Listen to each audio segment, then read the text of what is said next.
I finished the first whole thing, not the second one. I didn't finish the whole thing. It's in a container. Yeah. It's in a container. And what one? I want one.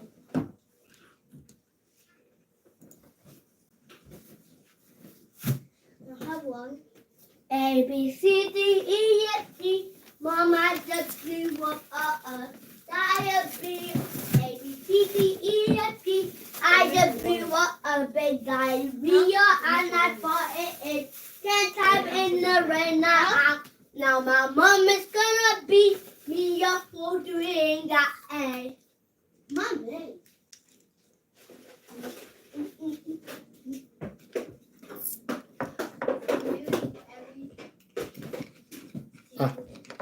Allez, c'est ton live. On va dire go live gan. Abẹ́rẹ́ máa rò pé mo ṣe ń set up lọ́wọ́ ni Mr. Idris. Mo mọ̀ pọ́wọ́ mi ti go live already. Ṣàlàáfíà ni mo gbọ́ wà o. Akúrọ̀lẹ́ o, ẹ bá pín tó wà o. Ẹ bá tún pa àwọn èèyàn wọlé o. A dúpẹ́ lọ́wọ́ àwọn family wa tí wọ́n fún wa láyè o. Without them, àní lè ṣe tá à ń ṣe. Mo mọ̀ pé mo ti go live already. Yẹ̀kínì báwo ni brother mi? Live mo táwọn kan mo ti go live already.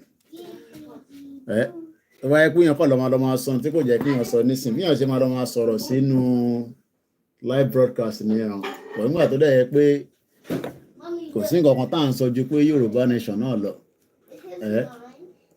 I didn't know my hands already touched live. Ẹ bá pín tó. Kẹ bá pa àwọn èèyàn wọlé. Ká tó jọ sọ̀rọ̀, ká educate ara wa tá à ń ṣe lórí platform yẹn. So mo ṣe ń set up. Ẹ rí pé mo ti set up tán gan sef. Mo mọ̀ pé mo ti gbọ́ wọlé live yẹn. Mo kọ́ àkọ́ rí pé ó ń ṣò pé àwọn èèyàn ti wọlé láti bo síbo. Àdúpẹ́ fọ́lọ́run. Ẹ bá gbọ́ wọlé share button ká tó educate ara wa at least fún wákàtí méjì kan ká jọ bára wa sọ̀rọ̀. Rẹ̀mí official mo kí ẹ brother mi ó tó jọ́ mẹ́ta. Ẹ bá pe àwọn èèyàn wọlé. Aago 9 ló lù time kan náà ni wọ́n pẹ̀lú Nàìjíríà. Mr. Daniel, there had been a lot of protests in the UK. Ọ̀rọ̀ UK yẹn ó kọjá bẹ́ẹ̀ o. Ó serious gan ni o. Kọ́lọ́n kó ṣàánú. Wọ́n máa kó sójà gan jáde láìpẹ́. It's a lot of issues happening here as well. Orú máa mú àbí mi ni. Àbí nǹkan tí mo wọ̀ ló ń dárò mú mi ni. Mo kí gbogbo alẹ́ kan sí. Mo kí gbogbo ẹ̀yin ọmọ Yorùbá nation. Ní ṣe lásán. Bí àṣà olóyè Ìgbòho, ó ń ṣọmọ lókù bẹ́ẹ̀ ni. Mo kí ìyàwó Fúnkẹ́ Alájé ráńpọ̀ àwọn náà ti go live. Ẹ jẹ́ ń share program tí wọ́n náà. So mo kí gbogbo ẹ gbọ́ wọlé share button. Kákọ̀ to educate ara wa náà ni. Our awareness must not stop. Torí ẹlòmíì kò yé. Grandma kan lára àwọn tá à ń bá sọ̀rọ̀ ń bọ̀ máa jọ yín lójú nísìn. Màá kọ́ pè wọ́n padà. Wọ́n wà ní London ní sọ́ṣẹ̀dé láìpẹ́ ni. Àwọn máa ń wá London dáadáa. Nàìjíríà lọ ti gbéra. Wọ́n ní Koiki. London ti change gan from the last time she was here. Ẹni tó bá kúrò Nàìjíríà wàá máa rò pé Nàìjíríà heaven ni. Nígbà tó bá lọ sí Benin ló máa realize pé kí ló dé títí wá rí báyìí. Giant of Africa tó lè provide oúnjẹ fáwọn èèyàn. Ẹ ṣé gan ni Ọ̀túnba Ọlámilékan show ẹ ṣé gan ni. But àwọn tọrọ òye láwọn máa bẹ ẹjà wọ́n máa ní come back home. Ṣé ẹ mọ̀ pé mi kan sá kúrò Nàìjíríà ni? Ẹ jẹ́ ká sáré start àwọn platforms wa tó kù. Ẹ máa ní kí n come back home. Mọ̀mísí mi tó gbé mi sá kúrò Nàìjíríà ní 20 something years ago. Ẹ rò pé stupid. Ṣé ẹ rò pé yàrá ọmọ tó ń ṣe ni? Èèyàn gbé mi sá kúrò Nàìjíríà. Èèyàn wá ṣẹ̀ ní pé come back home. Àbí nǹkan tẹ̀ ń sọ kọ́ nìyẹn. Giant of ant. Bẹ́ẹ̀ ni. Giant of ant. Ẹ má bínú àwọn ọmọ yín náà àjọ ń pín studio lò láàárọ̀ ìnàbí nírọ̀lẹ́. So ẹ bá gbọ́ lé share button jàre. So at live lórí backup channel wa Facebook no ti go live so then go live lórí Facebook. Grandma wa sọ fún mi pé Koiki nǹkan ti change gan rẹpẹtẹ ní London o outside London tẹ̀lé àwọn tó wá wà kò ń ṣe ní London. Mo nígbà tí ọwọ́ ò dúró ọwọ́ tó bá ti dúró wọn náà ló máa ṣẹ́gun sí àbí báwo làwọn Yorùbá ṣe máa ń pòwe yẹn. Ọwọ́ ti dúró lára Nàìjíríà for a very long time and that is why people are suffering. But about the source I listen, mama ka comment ẹlòmí máa kọ́ máa rẹ́rìn ni. Ṣé èmi ni mo ṣe Nàìjíríà ni? If you got the problem Nigeria now, I want to try to solve problem out. And the only way out is to come out of Nigeria officially. Ó ná mọ Italian kan tí mo bá sọ̀rọ̀ lọ́sàn-án. Mo máa ń ṣàlàyé fún reason tí a ṣe máa ń wá sílùú wọn. Èmi àti ẹ̀ ń sọ̀rọ̀ pé ìdí ni pé wọ́n create an enabling environment fáwọn èèyàn wa ní Nigeria. So everybody wants to run away and look for wherever it's convenient. Èèyàn kan sì send message sí mi pé Mr. Koiki wọ́n rí status mi báwo làwọn ṣe máa dé Luxembourg. Bí mi gan bá lọ́nà láti dé Luxembourg gbogbo àwọn family mi ni máa kọ́kọ́ kó wọlé náà kí n tó máa sọ fún anybody. Gbogbo kìnìyàn easy silver bad ones mo kẹ́ èèyàn wa máa cover iná tó ń tàn ní bíbá. So but most people don't know that ẹni tó ní visa láti fi travel opportunity ni ẹni tó ní visa ẹja cover ilé reflection our nationalist àwọn tó fẹ́ máa ṣe politics gbẹ̀gìrì àti ewédú politics tó kò mú dàgbàsókè wá sílẹ̀ Yorùbá láti ọjọ́ tó ti ń ṣe politics jẹgúrújẹrá politics intimidation politics ẹlòyìnbọn pa wọ́n nínú ilé tó bá ti wà opposition bá ti wà against ẹ̀ wọ́n ní kó lọ pa. Ṣé ní politics ọ̀la ṣé bọ́yẹ̀ ṣe politics America ni mo kí ẹ brother mi easy kò ní bàjẹ́ fún ẹ. Ṣé bọ́yẹ̀ ṣe politics America ni ṣé wọ́n máa lọ́yìnbọn para wọn nínú ilé? Ṣé wọ́n máa lọ́yìnbọn para wọn nínú ilé? Politics ẹ̀bà ti gbẹ̀gìrì tẹ́ ń ṣe politics. Tàbá dẹ̀ sọ́tàn àwọn èèyàn ní ká ṣọ́tọ̀. Àbí ìgbọ̀nyẹ̀ máa ń sọ fún nìyẹn. Pépà mi lè lé nísìn, mo lè má mú pépà láràárọ̀. Pépà yìí nísìn, close to 1 million copy ló ń ṣe lójoojúmọ́. Àwa náà fẹ́ Yorùbá nation. Ọ̀nà wo làwọn èèyàn ṣe máa gbọ́ Yorùbá nation? Ẹ̀yà gbọ́ ó lè ṣe àbọ̀tì ní ọ̀nà wo làwọn èèyàn ṣe máa gbọ́ Yorùbá nation? A fẹ́ Yorùbá nation. Ẹnu kọ́ la máa fi ṣe Yorùbá nation. Gbogbo nǹkan la máa fi ṣe. Gbogbo tó bá gbà ó la máa fi ṣe. Ká lè jọ délẹ̀ lórí. Ìwọ̀ṣẹ́ àwọn tó wà ní ẹlòmíà ní you don't bring any good news about Nigeria. Mo ní mo ti gbọ́ ń bọ̀ good news ní kó máa wá Nigeria. Bẹ́ẹ̀ni ni mo ṣe Nigeria ni. Ọbásanjọ́ ní nísìn ẹ̀ lọ sọ ẹkùn ẹ̀. Ọ̀ṣínbàjò ló ṣèjọba gbẹ̀yìn nísìn àárín kankan. Gbogbo wọn pátápátá tó ṣèjọba ẹni lọ hold wọn responsible. Àwa lè máa lẹ̀ dímọ́. Ìlú tó níná after 24 years. Kò síná after 24 years. Olúkálùkù wọn struggle. Àwa ń gbàdúrà. Àdúrà lọ fi ń tòlù. Ṣàdúrà ẹ má bínú ẹ̀ta lórí Instagram. Ṣàdúrà l'Amẹ́ríkà fi ń tòlù wọn. Policies enabling the environment. Àpò náà ìfẹ́ pọ̀ jù. Tàbá dẹ̀ wí tàbá lọ. Àwọn tó wà lé ẹ máa bínú sáwà tàjẹ́ diaspora. Ṣáwà ni problem ni. Ẹ bá share program yẹn. Kébì náà gbọ́ lè share button. Akíbàbà kí tó ìdàdà. Ẹ̀gbọ́n mi Yẹmí Fátókí mo kí yín mo rí ń bẹ̀. Ẹ̀kọ́ àdúrótì tó ní ages. mo kí gbogbo ẹ̀yin tí gbogbo àjọ gbàgbọ́ pé òmìnira Yorùbá òun ló jẹ wá lógún. Anything less than that sọ̀rọ̀ kan. Anybody tó bá sàn kan mí yàtọ̀ sí pé ká gba independent Yorùbá country is a waste of time. Nigeria ló lè lówó lé ní nísìn tó wọ́n máa fi di 2 years gbogbo owó yẹn máa evaporate kúrò lọ́wọ́ ẹ̀, either through the bad economic policy, either through other areas. Tinubu kẹ̀ ló lọ ń yáwó, òun náà ti ń yáwó báyìí nísìn. Buhari yá òun náà ti bẹ̀rẹ̀ sí ń yá. Wọ́n kàn yáwó. Ẹ máa yáwó títí kò make any impact. Ìbàdàn Olúyọ̀lé mo rí ẹ̀bẹ̀ kálẹ̀. Ọlọ́run nìkan lọ̀gá gbogbo wa. Èmi ṣègbìyànjú tèmi ni. Ọlọ́run kò dé ládé. Ẹ máa kí ọ̀kan sọ fún yín pé ẹ má dá ọ̀ tó ń pariwo yẹn lóhùn. Wọ́n fi dà lóru, ìlú ti dàrú already. Láti 1960 ni ìlú ti dàrú, láti 1914 ni Nàìjíríà ti dàrú. Àwọn òyìnbó tó dàrú, àwọn gọ́mọ̀ mú kíyà tó bí mi lọ́mọ. Ẹgbẹ́ ó lè ṣe bọ́tì ká túnjọ bára wa sọ̀rọ̀ bí méjì mẹ́ta ká tó lọ sùn.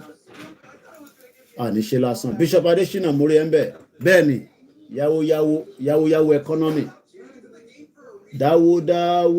Dáwó sílé Ọlọ́run. Ògbọ́n pátá criminals. Lójú àánú. Ẹ̀yin wà nílé ẹ̀ níṣẹ́ lọ́wọ́, wọ́n ń gbépo lọ sí Malta 500,000 ní gbogbo population wọn.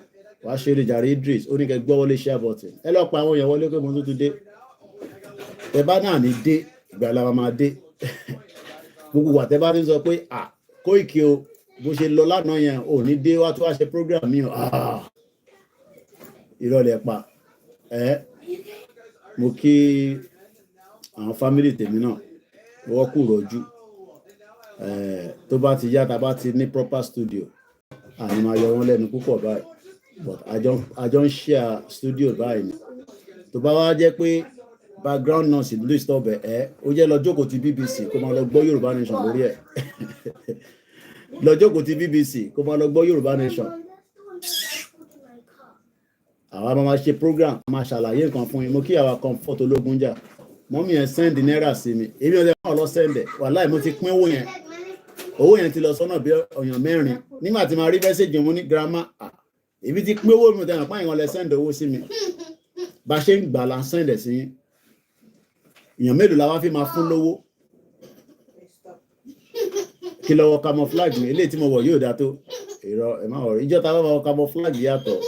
Every program ló ní reason tá ṣe wọṣọ. Yorùbá la wọlé ní kò ṣe camo. Eléyìí gan ní camouflage. Ẹ rí pé bí aṣọ green àwọn sójà ni.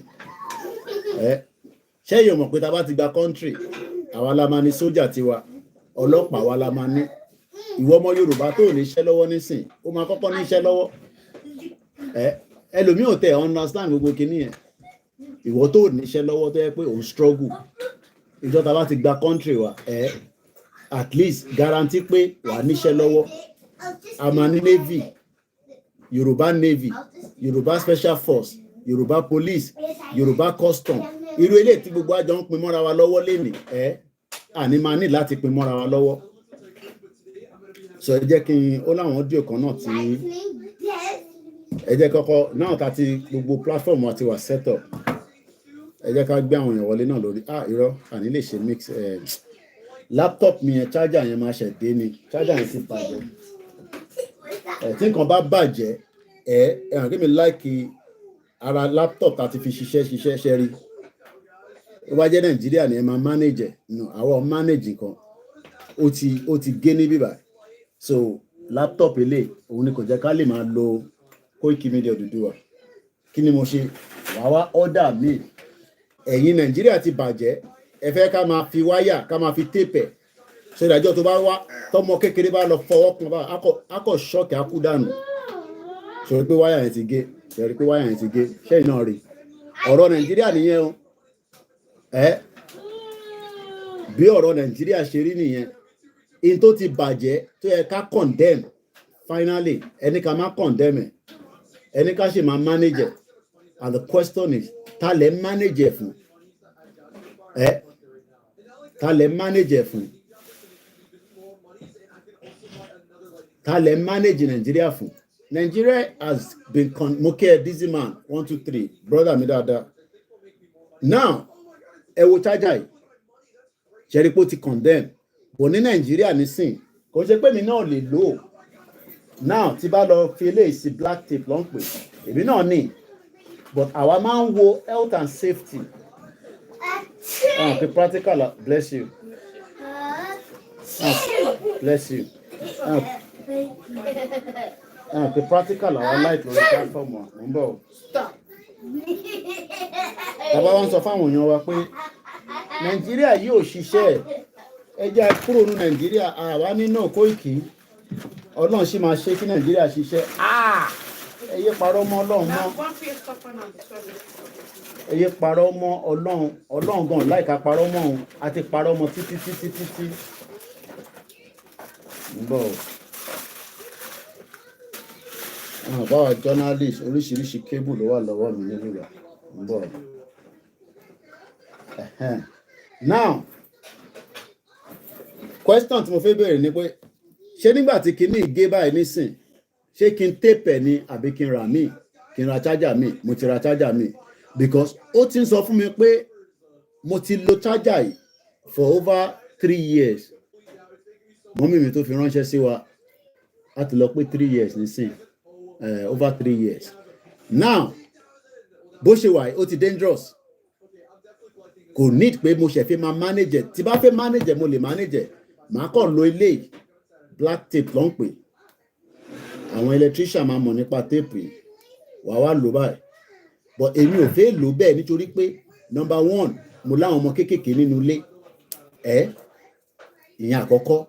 Ẹlẹ́ẹ̀kejì èmi gan gbọ́dọ̀ mo Adamu Ọlámilékan mo kẹ́ èmi gan gbọ́dọ̀ sá fún safety ara mi kí wá máa tape ìtẹ́ǹṣẹ́ Nàìjíríà nìyẹn for 63 years in tó ti damage tó jẹ́ ká condemn ẹni ká máa manage everybody ló máa gbọ́n gbogbo wa àtẹ̀mí àtẹ̀yìn ṣáà ń sọ pé ká dákẹ́ ká gbẹ́nu dákẹ́ ẹlẹ́mìí ní come back home ṣé wọ́n sọ fún mi pé mo sá kúrò Nàìjíríà tó wá ń bẹ̀ mí pé kí n come back èmi sọ fún mi pé mo fẹ́ come back home èmi ò sọ pé mo fẹ́ come back home so now oníkan tí brother mi kan send sí mi láti napáṣẹ́ ni bọ̀bọ́ yẹn ó ti bá àwọn politician ṣe rí kó tó di pé òun náà relocate wá sí UK some years back now àti mọ́ra ti pẹ́ mo fẹ́ ká jọ gbọ́ àwọn audio kan tó fi ránṣẹ́ sí mi láàárọ̀ ìṣẹ̀ṣe ẹ bàjẹ́ gbogbo nǹkan ẹ bàjẹ́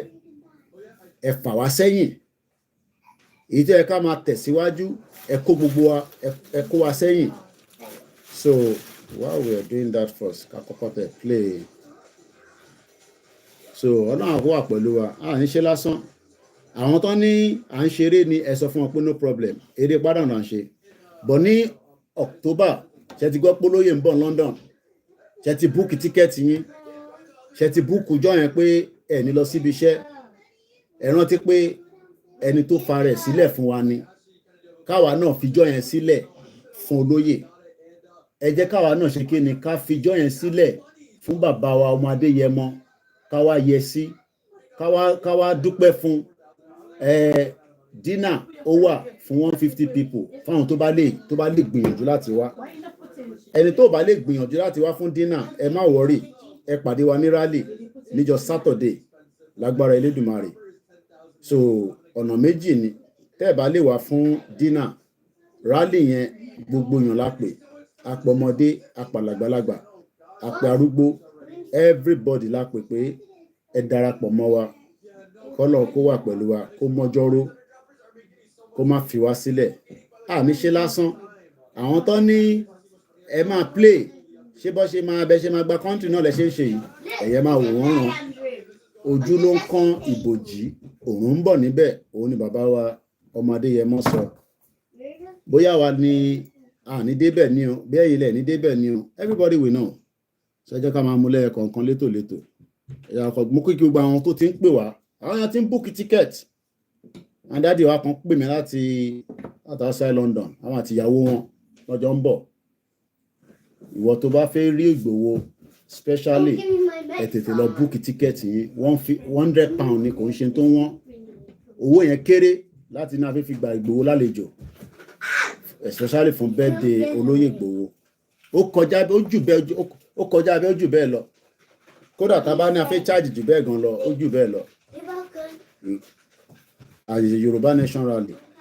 lálẹ́ olùlọ́jọ́ kẹwàá oṣù kẹwàá sẹ́fẹ̀ gbọ́ lọ́jọ́ tó ń sọjọ́ kẹwàá Ládìgún lóye Sunday Adéyẹmọ Májàsọ́lá Àdìsá aka Ìgbòho Òòṣà nípa bí gbogbo àwọn ọmọ ẹgbẹ́ ìfẹ́ lọ́dọ̀ àpapọ̀ Yorùbá àti gbogbo ẹgbẹ́ ọmọ Yorùbá lápapọ̀ lábẹ́ ààrẹ wa ọmọọba Adédayọ̀ Fáládé àti igbákejì ààrẹ Mọ́kàndé Àbẹ̀bí tí ń ṣe ìrọ́kẹ̀kẹ̀ ìgbáradì níbàámu pẹ̀lú ìfẹ́ àti ẹ̀mí ìforihàn àgbékalẹ̀ àyẹ́sí ọjọ́ ìbí Ìgbòho fún tọdún yìí pẹ̀lú àkọlé Dinner with Ìgbòho bákan náà làwọn ọmọ gba ọba Ògbóni àgbáyé lálejò Tajudeen Ọlárẹ̀wájú Àjàlá láti wá ṣe àyẹ́sí fún olóyè Ìgbòho lọ́jọ́ náà tí ó wáyé nínú gbọ̀ngàn ńlá ní London Kensington 179-199 Holland Park Avenue London W114UL United Kingdom bẹ̀rẹ̀ látago 7 ìrọ̀lẹ́ ẹlẹ́lẹ́dago 12 òru bákan náà láti ń kí wa kú ìmúrasílẹ̀ ìwọ́de làmìlaka tẹgbẹ̀lẹ́gbẹ̀ ènìyàn tí ó wáyé nílùú ọba 1 million rally in London lọ́jọ́ 12 oṣù kẹwàá tó jẹ́ ọjọ́ kẹta dínà pẹ̀lú Ìgbòho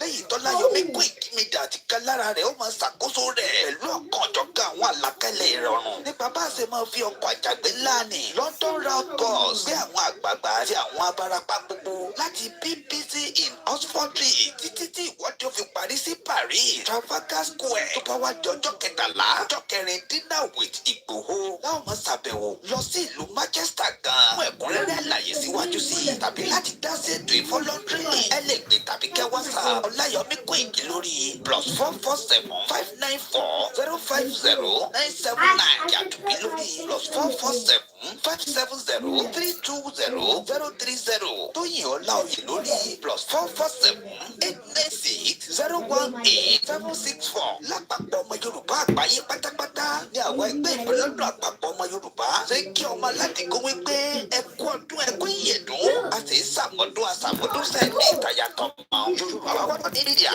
ló kéde lórúkọ gbogbo ọmọ Yorùbá pátápátá. lẹ́ẹ̀kan sí mo kí bàbá wa Professor Adébánjí Akíntóyè ẹni tó bá ti gbọ́ nípa rally yẹn bẹ́ẹ̀ ni fire hazard ni bẹ́ẹ̀ ni dizzy man sọ pé charger yẹn ó ti di fire hazard bẹ́ẹ̀ ni bàbá mi Túndé dáadáa wọ́n ní total break up is the solution a máa ní ọlọ́pàá tiwa a máa ní sójà tiwa mo túnṣe rí sójà tó pa àwọn ọmọ kan ní Kaduna ní north mo mọ bí tó ti pa wọ́n àwọn ọmọ kéékèèké ǹjẹ́ nígbà tẹ́yìn tí ń gbọ́ gbogbo rally ìjà tó ń ṣẹlẹ̀ ní London gbogbo protest gbogbo àwọn òyìnbó tó ń bá wa jà wọ́n ní ká máa lọ mo kí Ọlákúnlé ǹjẹ́ rí ọlọ́pàá kan tó yìnbọn kí ló dé táwọn ṣe yìnbọn kí ló dé tí wọ́n ṣe yìnbọn Mr. Bamidele ẹgbẹ́ wọlé share button awareness yẹn la máa kọ́kọ́ create we create awareness and people will understand ìdí tá a ṣe ń sọ ẹ̀gbọ́n mi Simon Adébísí ní bí ọmọdé bá ṣubú awo wájú bí àgbàlagbà bá ṣubú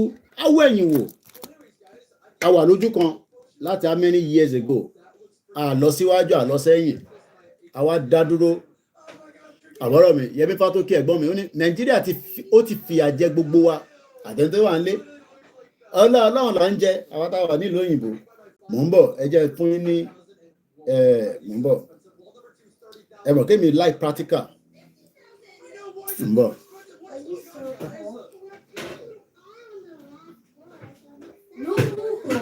ẹ̀yẹ́ ń background hello grandma mi mo wà live báyìí ní orí live show mi ṣàlàáfíà lẹ wà. Àlàáfíà ni mo wà. Ṣé ẹ ń gbádùn London?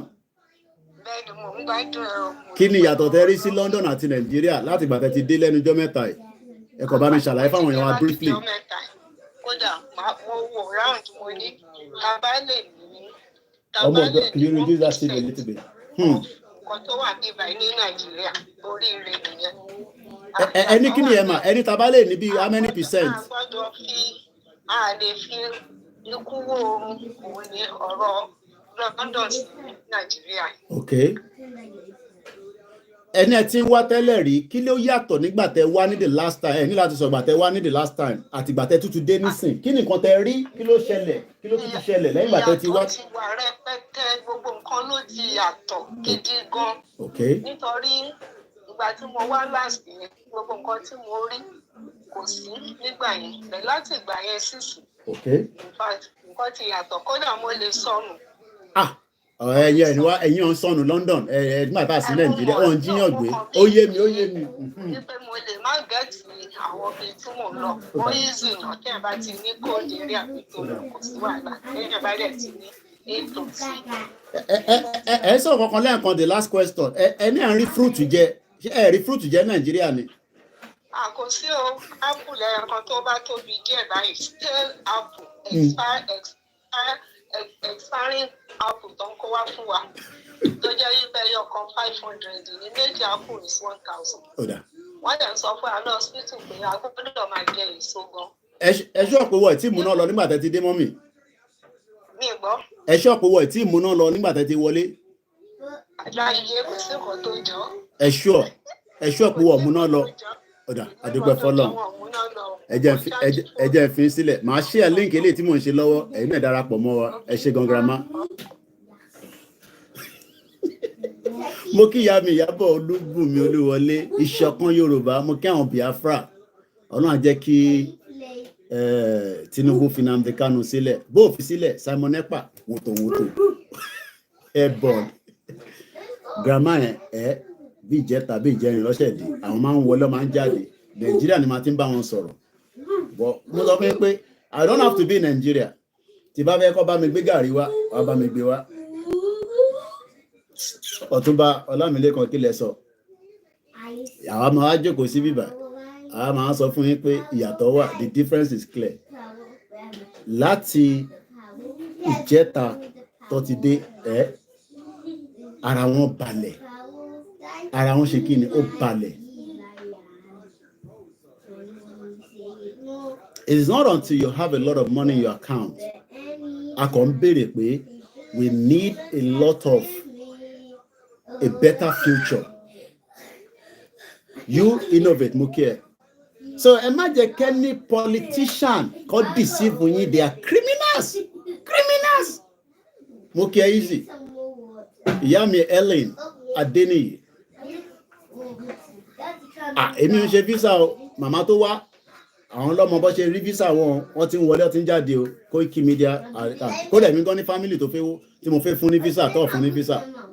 Mo ti charge kini láìlà má lọ kú mọ́ mi lẹ́nu ara tá à ń sọ náà nìyẹn lẹ́sẹ̀kẹsẹ̀ bátìrì yẹn sọ fún mi pé Koiki ò ní nánú ilé ẹni èmi wọn bọ́ ṣe ń fi visa o. Last man standing, I greet you, Mr. Olaniyi Williams Olúwabùkúnmi àwọn olórúkọ ńlá. None of you are lazy bí Buhari ṣe sọ Buhari ni olórí burúkú máa lè tí ìran ẹ̀ tí kò rí nǹkan kan tó ń ṣe ju pé wọ́n ń jalè lọ wọ́n fi wá gbá bọ́ọ̀lù. Ká play anthem wa ká tún create awareness. Koiki ṣé awareness nìkan lè máa ṣe ni kò sí action ni action náà lè tá à ń ṣe ń bíbá nígbà tá à ń níbọn ẹ fún mi ní ìbọn tẹ bá kó bọn fún wa ọmọ ẹ tó ń ta AK-47 ẹyọ kan o rò pé ntòkọ̀ máa lọ sí chicken ship tó a máa kọ́kọ́ create awareness. Bàbá mi Kúnlé Ṣítà mo kí ìyá mi Godina House of Beauty. Let them continue to distract you with skit content, with this content. Mo wo ti bọ̀bọ̀ yẹn gọ́gọ́gọ́gọ́ yẹn. Some of the ones he's done in the past. Great guy. But you don't need to be a skit content before you make money. You can be an investor, real estate, tourism. Many opportunity. Ifeanyi Mọ́lẹ̀ ayé mo kí ẹ. Ẹ gbọ́ wọlé share button. So when some of you are saying, ọ̀rọ̀ nìkan lẹ́ ń sọ lójoojúmọ́, ọ̀rọ̀ tá à ń sọ yẹn ó kan àwọn politician lára, ara ń ta wọ́n. They will prefer me to stop talking before the real action start. Action ti ń bẹ̀rẹ̀ díẹ̀díẹ̀. Okay, Tinubu, every part of Lagos State, I'm told Tinubu gave them 500,000. Àdúgbò kọ̀ọ̀kan. Tinubu, criminal gidi ni. Tẹ́ bá ń wá bàbá criminal Tinubu ni. 500,000. Look, ṣé o ti gba tiẹ̀ ládùúgbò tiẹ̀? Alhaji Daudu Ọlálẹ́yẹ Ẹ̀gúnjọbí Mokin. Tinubu gave $500,000 to each street in Lagos State so that they don't come out for protest. Bẹ́ẹ̀ni, bàbá mi Akin Jídé Ṣọlá sọ pé lára ìjà lẹ́yìn wà, in tí mò ń ṣe lọ́wọ́lọ́wọ́ yìí is part of the action. Because action wà nínú nǹkan tá à ń sọ̀rọ̀ lé lórí. So, but what I want is, Koiki, ìgbà ọlẹ́ máa lọ gbé ìbọn jáde. No, ẹ má worry nípa yẹn. Ojú ń kán ìbòjì. Àwọn èèyàn para gidi. Mo bá Atisbo sọ̀rọ̀ lánàá, local government. Àwọn èèyàn para. They are just waiting for the next stage. People they para. Tẹ́lẹ̀ mo rò pé wọ́n para. Àwọn èèyàn sọ pé Koiki nísìn àti ń para. People are upset. People are angry. People are tired. Mumbo. Láti Ìbàràpá ni audio ètí lọ́ti send ẹ̀ sí mi. Daddy wa kan.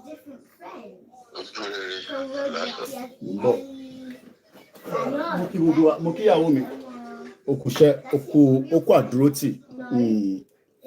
Kò easy. Tọkọ ẹ bá ń ṣerú kan báyìí. Wàá mọ̀ pé iṣẹ́ kékeré kọ́ ló ń ṣe. Ó máa wà pẹ̀lú ẹ̀kọ́ akitiyan Yorùbá nation. Báwo ni gbogbo nǹkan?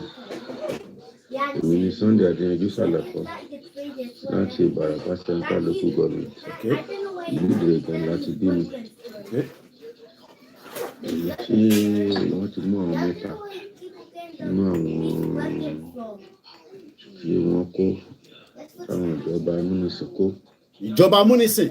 Ìjọba tó ní respect for anybody. Kò ṣe ń bolẹ̀ agbé kàbí dédú.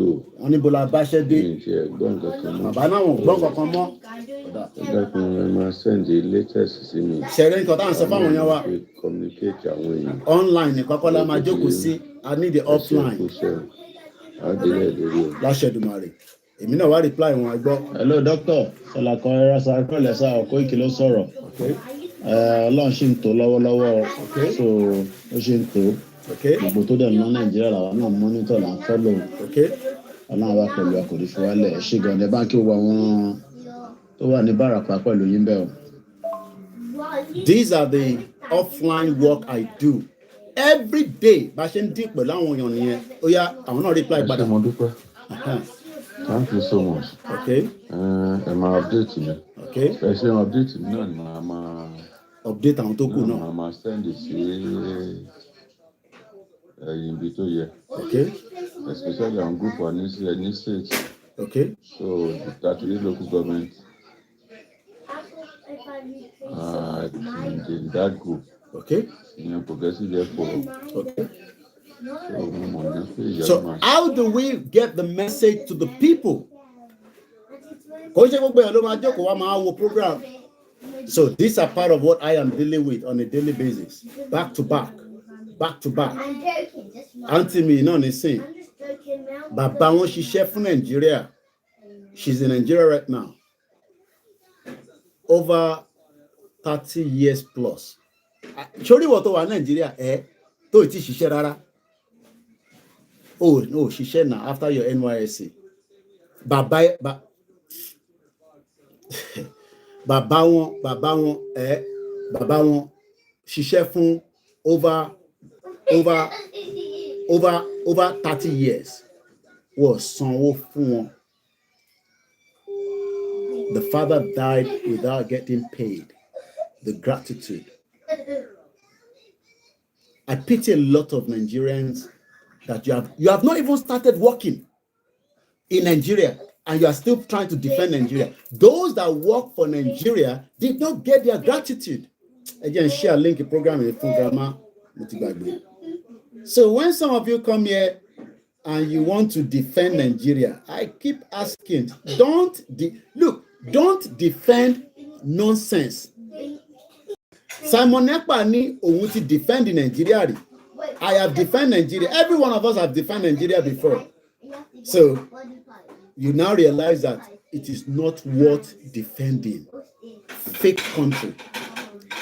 419 country. Not you. You are not 419.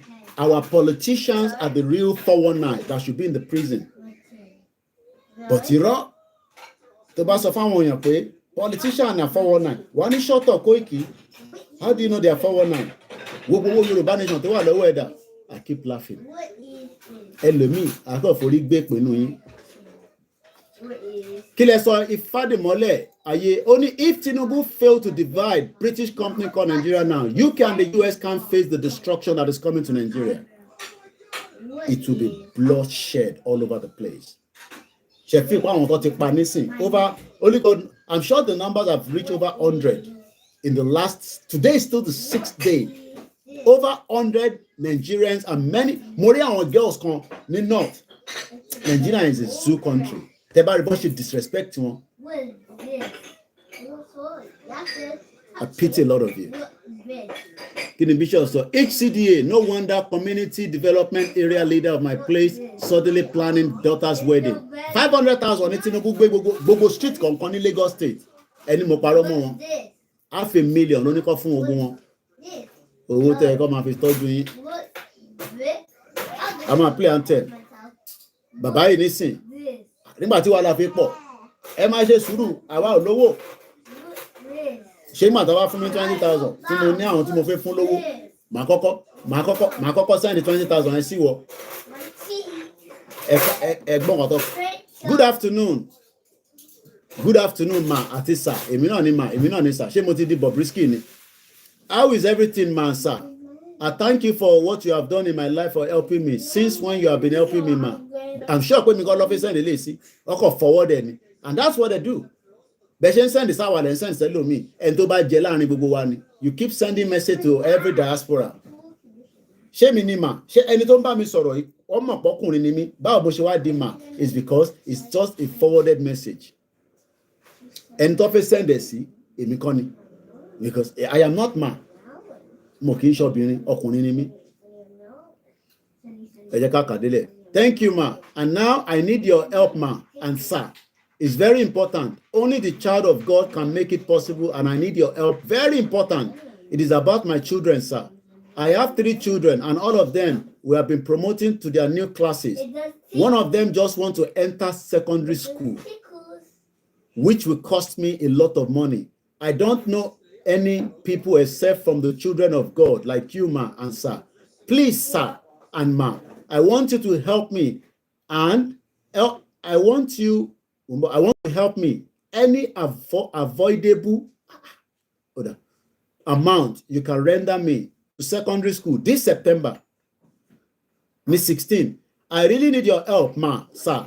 Thank you for your understanding, and the Lord will continue to bless you. I pray for you. Sickness will never hinder you, ma, sir. Please, sir, ma.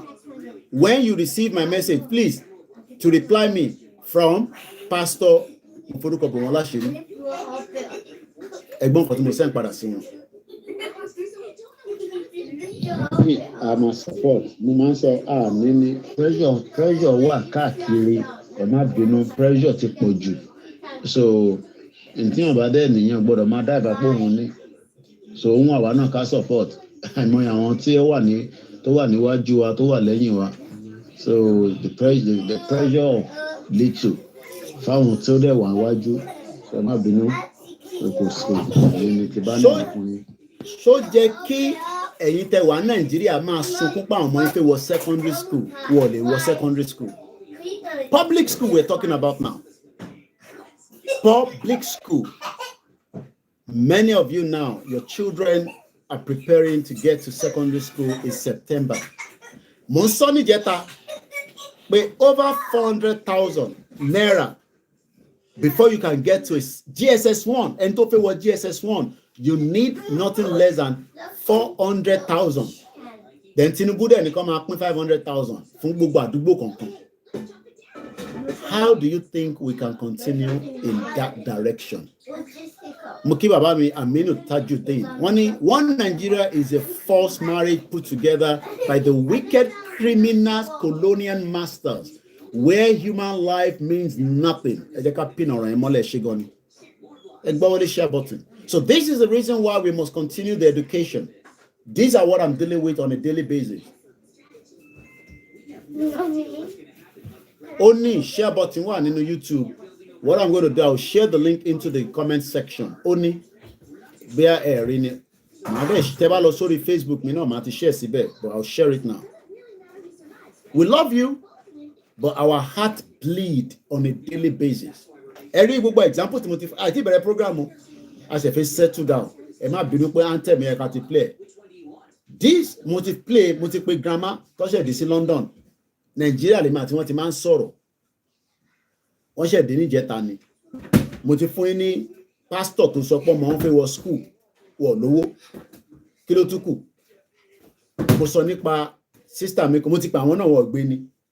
Bàbá wọn ṣiṣẹ́ for 30 years. He died in the hospital without getting his gratitude. So you, where you never work, you still dey talk about one Nigeria. Okay, Thierry, ó wà ńbẹ̀.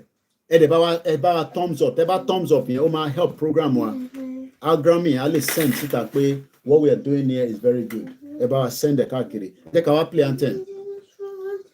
Don't be deceived by any analyst.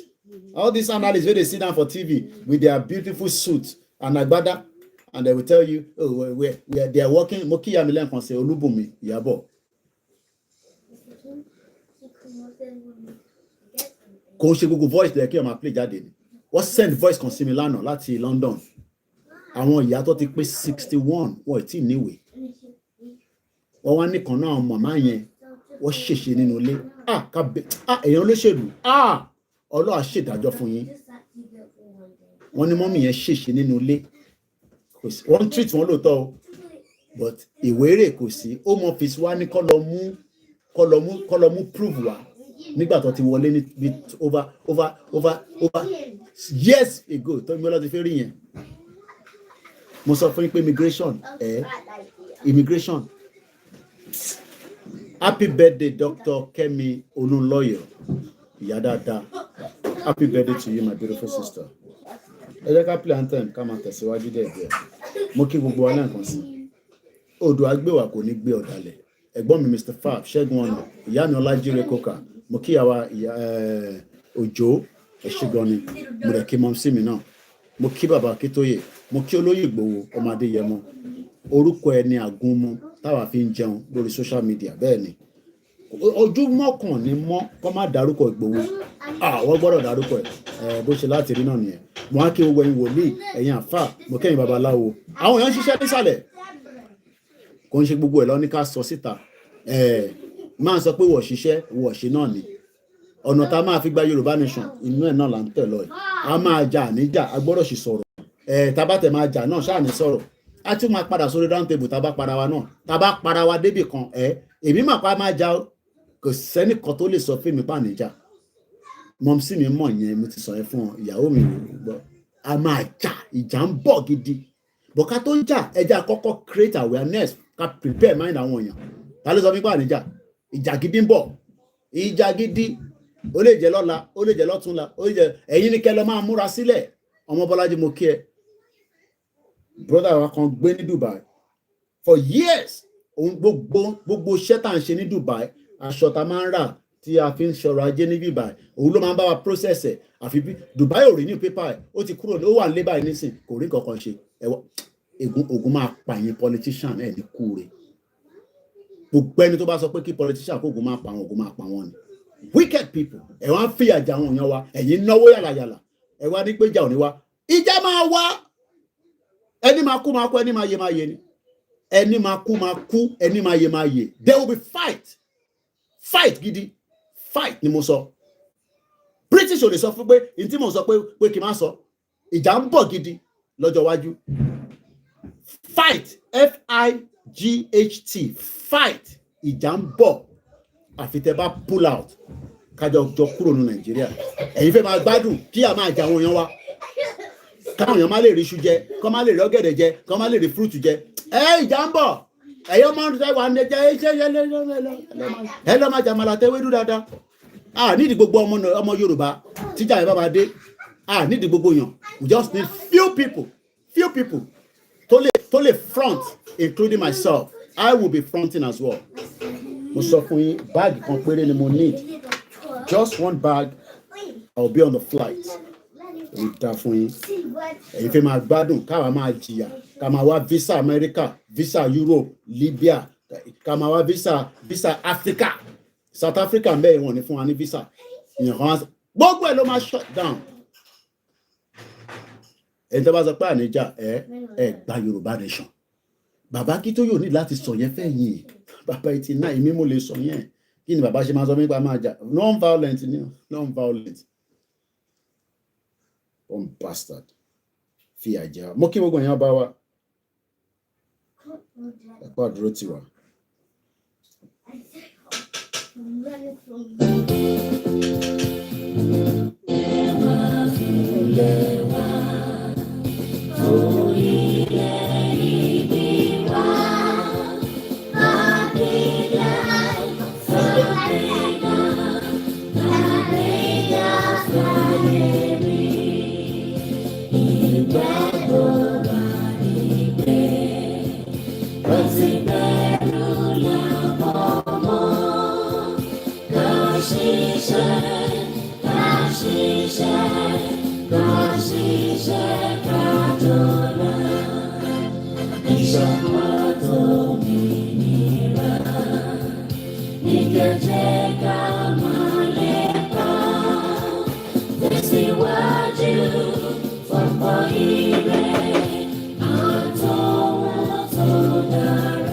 Ọmọ Odùduwà.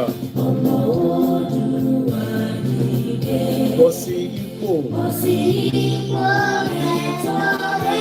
Ìwọ ni ìmọ́lẹ̀ ògo adúláwọ̀. Ògo adúláwọ̀. Àwa ni ìmọ́lẹ̀ ògo adúláwọ̀. Mo kí gbogbo wa pé ẹ káàbọ̀ sórí ìkànnì wa. I have just about 2 hours and I've done 48 minutes and I don't want to waste our time. Have I wasted your time? Ẹ má bínú. Many people ask, why must we continue the awareness? And I said, what awareness have we done that have woken up our people? We still have Yoruba people that are intimidating other Yoruba people, even those that want their rights. That is not a country. And every day we come out and create this awareness. We are creating it because of the future. Today's paper, right? This paper is printed on a daily basis in UK Monday to Friday. 980,000 copies, all the way down to up north in Scotland. And you wonder, what is the reason why they are creating this paper every day? Kí ló dé tó ṣe ń create? Kí ló dé tó ṣe ń print paper? Who knows? Kí ni purpose? Do you know? Put it in the comment section. Why do you think that this paper is printed out Monday to Friday and is given to me and millions of people in UK for free? Moke Okoya Folayan, Moke Intemi lórí MixLR. Ogunmola Abiodun, no retreat, no surrender. Thank you so much. 7 people are listening. Let me share the link to the MixLR. Tó bá jẹ́ pé ó cheaper fún yín láti máa gbọ́ mi látòrí ẹ̀. Moke Allen Kondi ní gbogbo China. Moke Inte wà ní Hong Kong. Brother mi kan wà ní Hong Kong. Moke Inte Malaysia. Moke gbogbo alẹ́ kan sí pé a lè ṣe lásán. Ta ló mọ ìdí tí wọ́n ṣe ń fún wa ní pépà ìlọ́fẹ̀ẹ́? We Koiki lọ máa ka paper you. Olakunle need to get information and to get people up to date. Okay.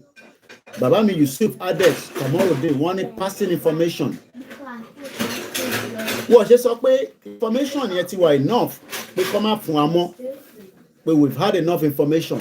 Can you be ever tired? Okay, let me put it this way. Ǹjẹ́ information only, okay? Ṣẹ́gun ọ̀nà ní indoctrination. Ǹjẹ́ a lè ever sọ pé information is more than enough? Lóòótọ́ tẹ́ bá wá sórí show ní bíbá international platform. Ṣé the same thing lẹ máa ń gbọ́ ní gbogbo ìgbà àbí ẹ máa ń gbọ́ nínú ẹ̀ or ẹ máa ń gbọ́ nǹkan míì tẹ́ ẹ gbọ́ rí? Because I'm going to give you another one today. Ṣé má máa sọ pé awareness yẹn ti tó jẹ́ ká bẹ̀rẹ̀ ká lọ gbébọn jáde. Adamola Milekan need to communicate to the citizen. Why do we need to communicate to the citizen? Mo ṣe sọ pé citizens ẹ ti ní enough information. I don't have to communicate with you. Mo kí brother mi, bàbá mi, ẹ̀gbọ́n mi, gbogbo yín pátá tẹ́ jù mí lọ. Tó gbogbo yín lẹ jù mí lọ, èmi lọmọdé láàrin gbogbo yín. Bàbá mi Yusuf Fadiran Túndé mo kí yín sà. A bá Mùsùlùmí jà, a bá Kristẹni jà, a bá àwọn oníṣẹ̀ṣe jà. À ń béèrè. Silver Badmus ní to give communication and what is going on. Brother mi Ayeni Foundation, wọ́n ní it is for awareness to know what is going on in their country. So kí ló go on ní UK lẹ́nìí, màá ṣàlàyé fún wa àti the history in today. Ẹ mọ̀ pé ẹ̀lẹ́mi máa ń láì. Mo kí Yakubu Kọ́láwọlé, Gbàdàmọ́sí Cecilia mo mà kí yín. Mo kí gbogbo ẹ̀ tẹ́ ń gbọ́ mi nílùú Èkó. Mo kí Prince Gbénga Àjàyí. Roskusu Ọmọlájà. Wọ́n ní every day you always comes out with new information. A máa fún yín ní new information lẹ́nu. So ẹ jẹ́ ká wo kí ló ṣẹlẹ̀ nínú headline láàárọ̀ yìí. Prime Minister crackdown on rioting thugs. Wọ́n mà ti ń pa wá ní UK. Wọ́n mà ti ń attack wa. Kódà grandma tó ṣẹ̀ dé, she was lucky because wọ́n lọ sí seaside. On their way coming out of the seaside, wọ́n náà pa náà thugs yìí. But luckily, nothing happened to her. Adúpẹ́ f'Ọlọ́run. We are all now trapped in the UK. Àwọn òyìnbó máa ń sọ fún wa pé ká padà lọ sílùú wa. Wọ́n ní ìta ṣe tó pẹ̀lú àwọn, wọ́n náà wà là ń gbaṣẹ́ wọn. Mo ní how? Lọ́nà wo? Bishop Adesina ní for communication and update. Òyìnbó ń sọ fún Koikimedia, wọ́n sọ fún Ìyábọ̀ Olúbùnmi, wọ́n sọ fún Dizzyman, wọ́n sọ fún gbogbo àwọn tá à ń gbé ní UK pé àwa là ń gbaṣẹ́ àwọn àti pọ̀jù nílùú yìí ká máa lọ. Bàbá mi Waris ní current local and international news. So Prime Minister wa ní àwọn máa kó àwọn super corps, àwọn máa kó wọn jáde torí àwọn òyìnbó thugs. Arábìnrin kan wá sọ̀rọ̀ sí wọn kí n tó fún yín ní the next update. Kí lárábìnrin yẹn sọ? Ó ní ẹ ṣe sùúrù ẹ̀yin tẹ́ ẹ̀ mọ̀ history. Àwa jókòó sí bíbà à ń fúnra wa ní ìdánilẹ́kọ̀ọ́. Ẹlòmíà ní ẹ jẹ́ ká jà nísìn. Kò sí bàtà àníjà, ìjà ń bọ̀, èmi ò sọ pé kò ní sí jà. Ẹ má jẹ́ kí àkọ́kọ́ sọ fún pé àníjà, a máa jà. Bọ̀ká tó jà yẹn, ẹ jẹ́ àkọ́kọ́ gbọ́ àgbọ́yé nǹkan tá a ṣe fẹ́ jà. Torí pé tí bá ní káwọn ọmọ Yorùbá jáde nísìn ká wá jà, àwọn ọmọ ọ̀tá bá sọ fún mi pé kò sí tó kọ̀ mí, Tinubu ti fáwọn olówó. Bọ̀ mo fẹ́ káwọn ọmọ ọ̀tá yẹn mọ̀ pé ẹ kì í ṣọmọ ọ̀tá èèyàn dáadáa ní ìtorí nígbà tó ń ṣe súná yín. Wọ́n pè yín lọ́mọ ọ̀tá, orúkọ lọ́pẹ́ yìí, wọ́n pè Lakin, wọ́n pè ní Délé, wọ́n pè ní John, nígbà tó ń ṣe Christian wakekeeping ẹ, nígbà tó ń ṣe ìṣẹ̀ṣe, nígbà tó bí yín. Àwọn olóṣèlú ló sọ yín di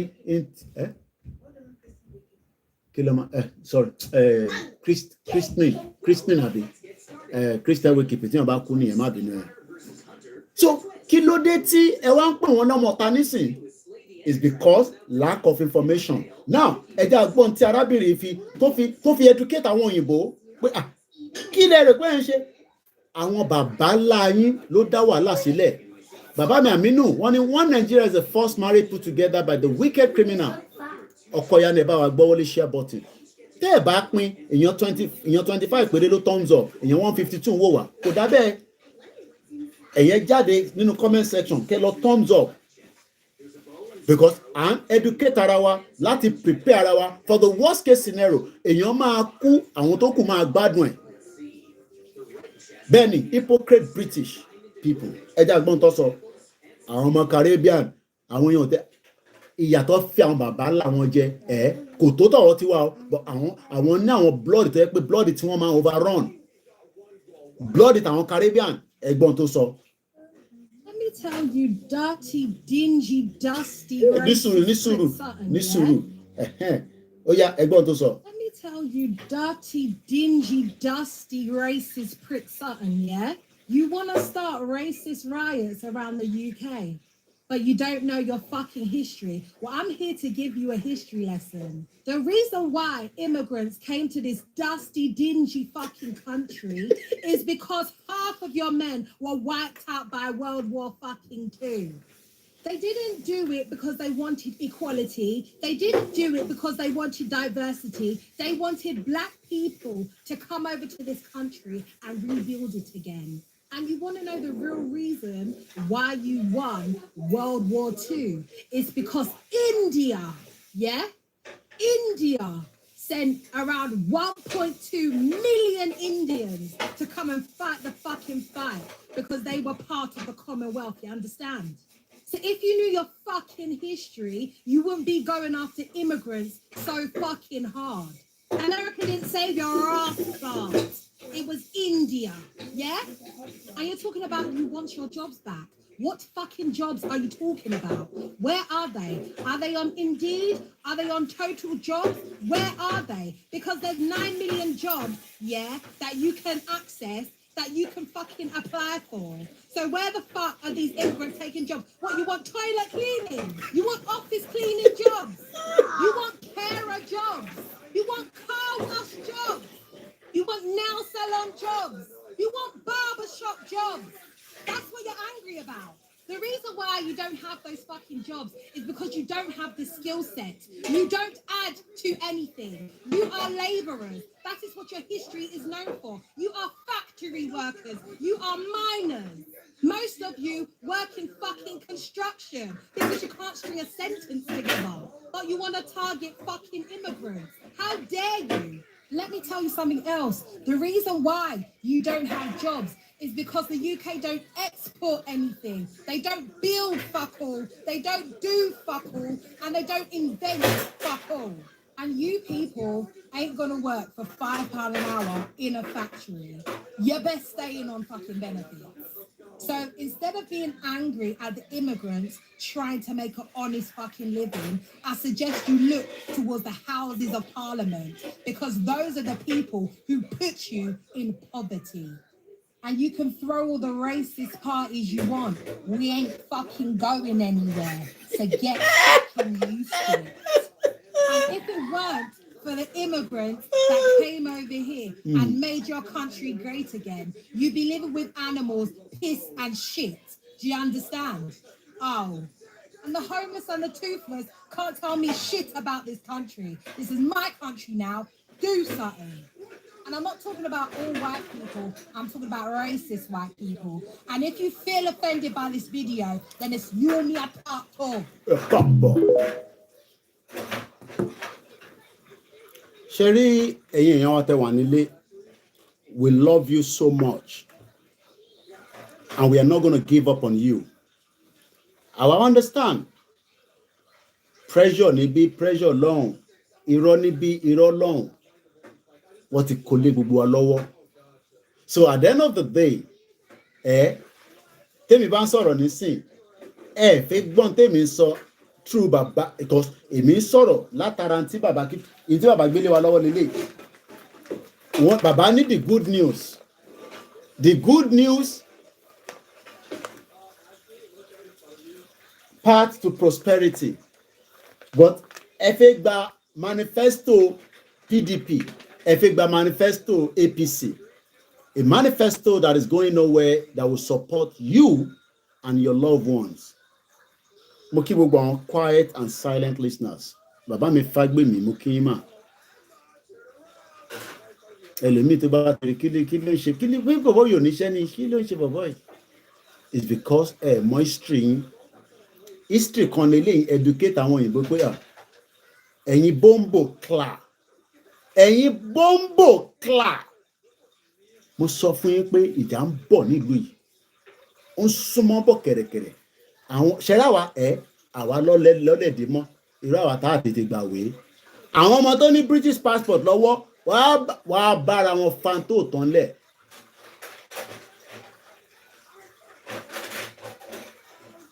Let me say this to us. Our history that was removed was a disaster.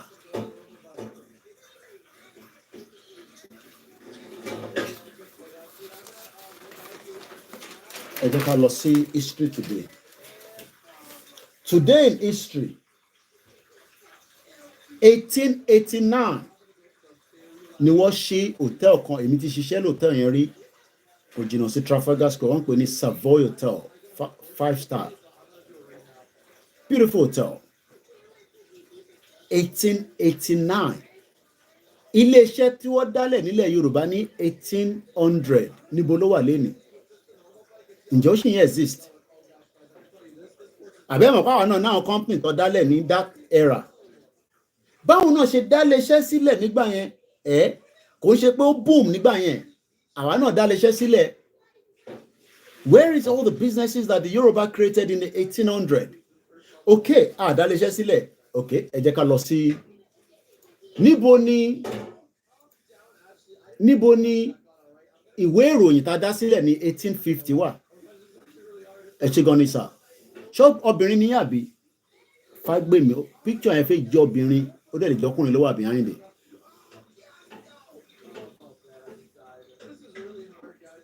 Ẹ ń béèrè pé if you are given independence, what is your plan for Yoruba nation? Tẹ́ bá lọ sórí Koikimedia, ẹ lọ print it, and I want you to do so because I won't have the time to explain that to you. Ẹ lọ print it, document it. Mr. ẹ̀yin kọ́ ni mo bá sọ̀rọ̀, ẹni tí mo wà lórí Instagram ni mo ń béèrè lọ́wọ́ wọn pé ṣọ́bìnrin ni wọ́n, Mr. Fagbemi, mo ṣe fẹ́ answer yín ni. Tẹ́ bá lọ sórí koikimedia.com, you will find all this information that you're looking for. Let's move forward. 1889. Okay, ẹ ṣé gan ni sir. Ni wọ́n ṣí Savoy Hotel.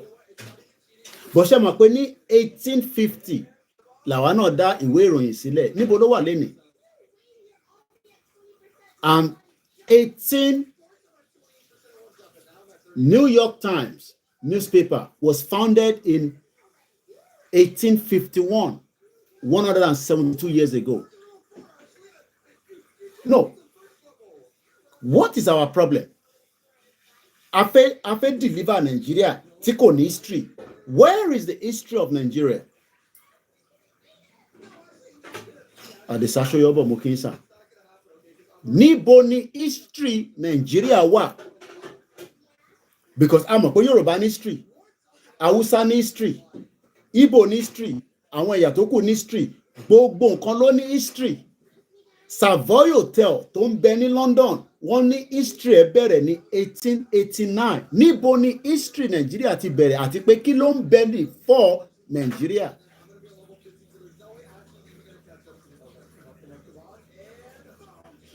New York Times was first established 172 years ago in September 18, 1851. Níbo ni New York Times wà lẹ́ni? Kí ló dé tí ìwé ìròyìn náà máa exist kó máa bá wa print 980,000 free copies of paper fún gbogbo ọmọ Yorùbá láti máa ṣàlàyé nǹkan fún wa? Nigeria took that away from us. Ìyẹn la ṣe sọ pé Nigeria gba identity kúrò lọ́wọ́ wa, wọ́n gbé rọ́lé wa lọ́wọ́. We didn't know that. So defending Nigeria is like you are defending something that is not worth defending. Hold on to that. 1881 kò sí Nigeria as well. Ní era yẹn, àwọn kan náà wà nílẹ̀ Yorùbá tó ń ṣe dáadáa tí wọ́n ti lọ báyìí nísìn. Within the next 100 years, maximum 200 years, gbogbo àwọn àtàjọ wọn programming will be dead. Maximum 200 years from now. Ìtàn lọ́mọ máa fi rántí gbogbo wa pé àwa sáyé rí. Wọ́n máa rántí wa pé àwa sáyé rí ni. Kọ́lọ̀ ń jẹ́ kí ààrẹ ayé gbé. For now, ayé gbé nínú Nàìjíríà, lè ráyé gbé because wọ́n ti gba àṣírí tó jẹ́ ìran ọmọ Yorùbá. Wọ́n gba àṣírí yẹn kúrò lọ́wọ́ wa. Wọ́n gbé ẹbúlé wa lọ́wọ́ pé ká lọ máa manage. And that is why we are where we are today. 1881, Alexander Fleming, a Scottish bathologist, who discovered penicillin, was born. Àwa náà ní nǹkan tó máa jẹ́ pé bí ọ̀nà penicillin, but àwa máa lò ó bí ìgbà tá à ń ju gbẹ́rẹ́ sára. Because kí ló ń pè ní penicillin? Kò hardly lẹ́ni tó bá sín gbẹ́rẹ́ sí ẹ lára rí, ó máa mú ẹ̀kọ́ tó máa fi kí ló máa ń fi sí yẹn ẹ̀kọ́ mama ọmọ ẹ̀kọ́ àti tàbá ń gẹ àwọn bí kí n dúdú báyìí tó máa pò ó, kò sẹ́ni tó mú rí. Má parọ́ pé Christian gbé àgúnmu, kò sẹ́ni tó máa sọ pé nígbà ẹ wá parọ́ pé torí ẹ̀ ń ṣe Christian sí wọ̀ wẹ̀yìn lágbo nígbà tẹ́ wà ń kékeré, ẹlòmíì ní ẹ kó ti kú dànù, ẹ wá sọ pé torí ẹ gbé ẹ̀sìn dání nísìn, àgbo tó fi wẹ̀yìn tó jẹ́ pé àgbo yẹn ló gba àìsàn kúrò lára yín, wọ́n wá fẹ́ fi àgbo wẹ̀ àwọn ọmọ yín nísìn, ẹ wá ní no, ẹ má wẹ̀ wọ́n lágbo, ẹ jẹ́ á fi omi ti Jésù ká fi wẹ̀ wọ́n, kò sí nǹkan tó wrong níbẹ̀. But most of us, wọ́n ti ṣe bọ fún wa ká má bàa kú ní kékeré, ó yẹ kẹ́lòmíì ti kú dànù. Wọ́n dẹ̀ sọ pé ẹbọ kéékèèké òun ló ṣe kíni. Náà àti wá gbẹ̀sìn, ẹlòmíì ò fẹ́ gbọ́rọ̀ ẹbọ mọ́, àbí bẹ́ẹ̀ kọ́. But ní kékeré wa gbogbo wa ní àwọn grandparents wa nígbà tó ń tọ́ wa bọ̀, because ẹlòmíì tó bá bí òtútù a máa mú ìyá yẹn, ẹlòmíì ọmọ yẹn ló máa nǹkan kan máa ṣe, wọ́n wá ní nǹkan tó ń ṣe yẹn, àmọ́ àìsàn tó ń ṣe. Òyìnbó tó create penicillin yẹn tó bí ní 1881, wọ́n bí àwọn bàbá kan náà nígbà yẹn náà nílẹ̀ Yorùbá. Mo kí Mr. Perry. Wọ́n bí àwọn bàbá kan náà ní 1881 tó discover oríṣiríṣi. Ìjà rántí wọn mọ́lẹ̀ ní. Ìjà rántí àwọn bàbá tó bí ní 1881 tó wá ń sọ fẹ́mi nísìn pé Kóìkí o, ó mọ̀ pé UK ni wọ́n wà, má wọ́rí nípa àwọn bàbá tiẹ̀. Wọ́n fẹ́ jẹ́ kémi gbàgbé àwọn bàbá ńlá tèmi, kí wá máa rántí pé wọ́n bí Alexander Fleming. Ṣé Alexander Fleming nìkan ló bí ní 1881? Ẹ mọ iye èèyàn tó bí ní 1881.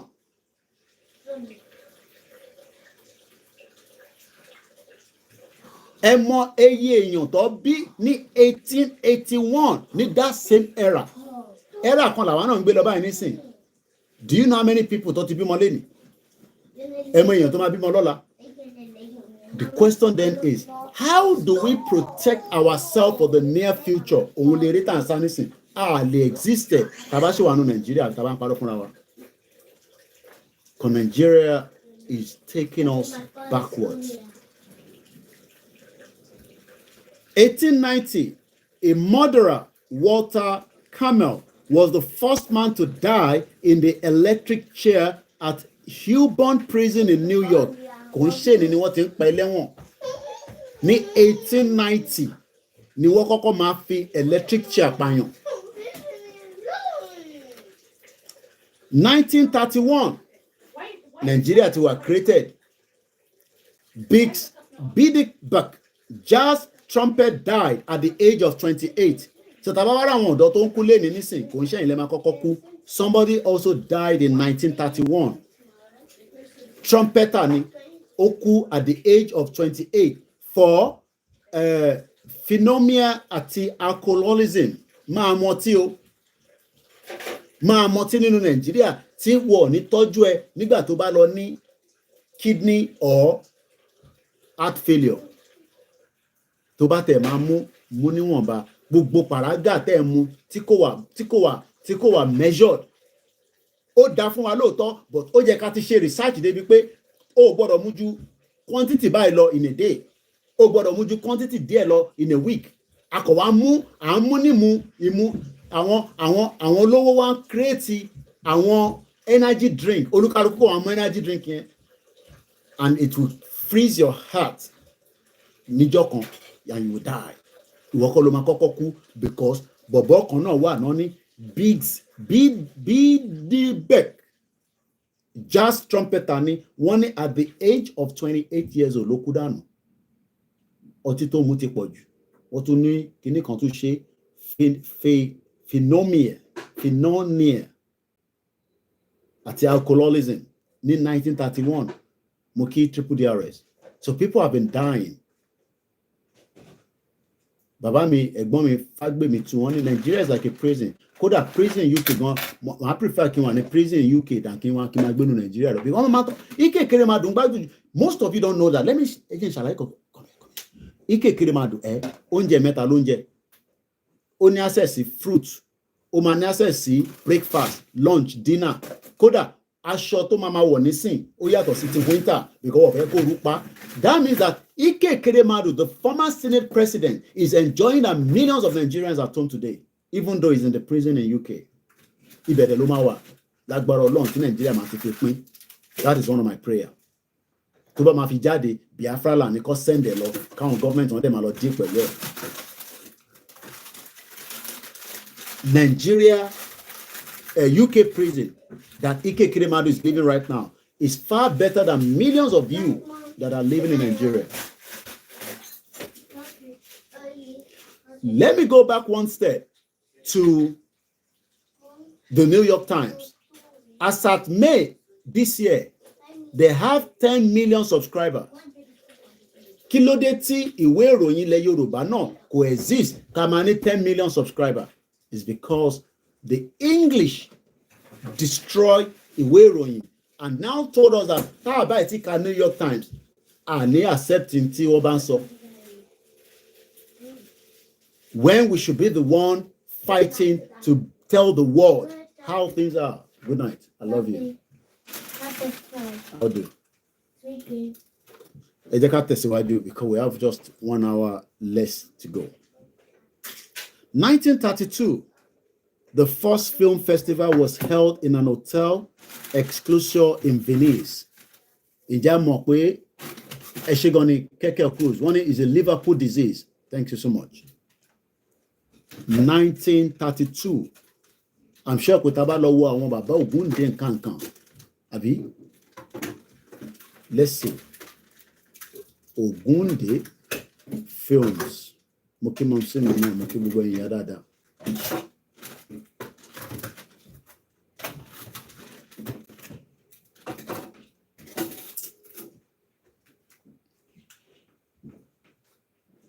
Albert Ogunde, bon, Chief Albert Ogunde. Chief Albert Ogunde, Light was a Nigerian actor. He should not have been a Nigerian actor. He's a Yoruba actor. But because Nigeria was created, they have to call him a Nigerian actor. He's a playwright, a theater manager, a musician, who founded the first contemporary professional theatrical company in Nigeria, the African Music Research Party, in 1945, which was before the Nigerian actor, in Nigerian whatever that they're calling today. It was because Nigeria has been created prior before Ogunde started his. He was born 10th of July 1916, 2 years after independence, after amalgamation. Ọdún méjì after tí wọ́n create Nigeria ní 1914, 1916 ni wọ́n bí bàbá wa Ògúndé kọ́lọ́mbà wa fọ̀run kẹ́wọn. Ṣé wàá mọ̀ pé tó bá yẹ pé wọ́n create Nigeria, àbá máa sọ pé lẹ́ni báyìí nísìn. Chief Albert Adedeji Ogunde was a Yoruba actor, playwright, theater manager. But nígbà tí wọ́n ti yí orúkọ padà, orúkọ yẹn làwọn ní káwa náà dá padà, làwọn olóṣèlú sọ pé náà ká má dá padà. Àwa ń béèrè pé kí ló dé? Ṣebí orúkọ yẹn kọ́ ló ń jẹ́ tẹ́lẹ̀? Kí ló dé tá gbọ́dọ̀ exist pẹ̀lú orúkọ yẹn? Àwọn ní náà yẹn náà dá bẹ́ẹ̀ ká wà ní wọ́n under one uniform. Olè ni wọ́n. Criminals ni gbogbo wọn. Wọ́n mọ̀ pé uniform tá máa wà nínú ẹ̀ yẹn ò ní ṣoríire nínú ẹ̀, ìyá máa jẹ́ nínú ẹ̀, ó máa kú before 52 years old. Economy ò ní lè rí secondary school, owó ọmọ school san, gbogbo nǹkan á máa ṣẹ́, àìsàn á máa ṣẹ́, kò ní sí gbádùn fún ẹ. Fáyọ̀ṣe wá jí 6.9 billion naira. Wọ́n fa kéèsì yẹn látijọ́ yìí nísìn. bó ṣe máa fà títí tí ìwọ tó ń gbọ́ kéèsì yẹn gan kódà tó bá ń sọ kéèsì yẹn gan wọn ni ẹ tí parí kéèsì yìí ni that is the crime against Yoruba people. Àwọn wá ń ṣọlá wọ́n ń ṣọ̀rọ̀ wọ́n wá náà wọ́n bá wa ṣe àwọn làwọn leaders wa. So nígbà tí wọ́n ń sọ̀rọ̀ nípa èèyàn kan ní pé film festival ní 1932 yẹn wọ́n ti bí bàbá Ògúndé ní 1916 ṣé ó ń correlate because tá bá calculate 1931 mo ń bọ̀ ẹ jẹ́ ká minus and plus ẹ minus 1932 ká yọ kúrò mo fẹ́ lọ wo age wo ni bàbá Ògúndé máa wà as at that time 1932 minus 1916 calculator tèmi náà dà lórí laptop mi let me open it so 1932 ká yọ 1916 kúrò níbẹ̀ a fẹ́ wo ọmọ ọdún mélòó ni bàbá Ògúndé that means pé 16 years old ni bàbá Ògúndé that means pé probability wà pé bàbá Ògúndé ti ń ṣe film nítorí pé ẹ mọ̀ pé nǹkan tí ẹ bá máa ṣe bá ṣe máa ń sọ láti kékeré láti máa mọ̀. So why is it that they are giving us this information about pé àwa ò ní àwọn èèyàn náà tó ti ṣe gbogbo tó ń ṣe but nígbà tá ààrẹ tó ń document ẹ̀ èèyàn mélòó ló máa ń sọ̀rọ̀ nípa history nǹkan tó ṣẹlẹ̀ nílẹ̀ Yorùbá on a daily basis every day tó bá dọ̀la history tó máa fún mi lọ́la ó yàtọ̀ sí tèmi history tí wọ́n fún mi lánàá ó yàtọ̀ sí tèmi kí ló dé táwa náà máa gbé history tiwa jáde nígbà tó yẹ pé a sí nínú country tiwa tó lè máa fún wa ní history yẹn on a daily basis because gbogbo history tó bá máa fún wa nísìn history Nigeria ló máa fún wa and the whole project Nigeria gbogbo history Nigeria tó tàbá náà fẹ́ mú history Nigeria lénìí gbogbo history Nigeria kò tí tó 150 years gbogbo kò ju 110 years old lọ history Nigeria bóhun ẹ̀ kó kú nípa Nigeria bóhun ẹ̀ kó má kú gbogbo history is less than 110 years old. The question now is why do you want to kill yourself for something that you don't even know the background?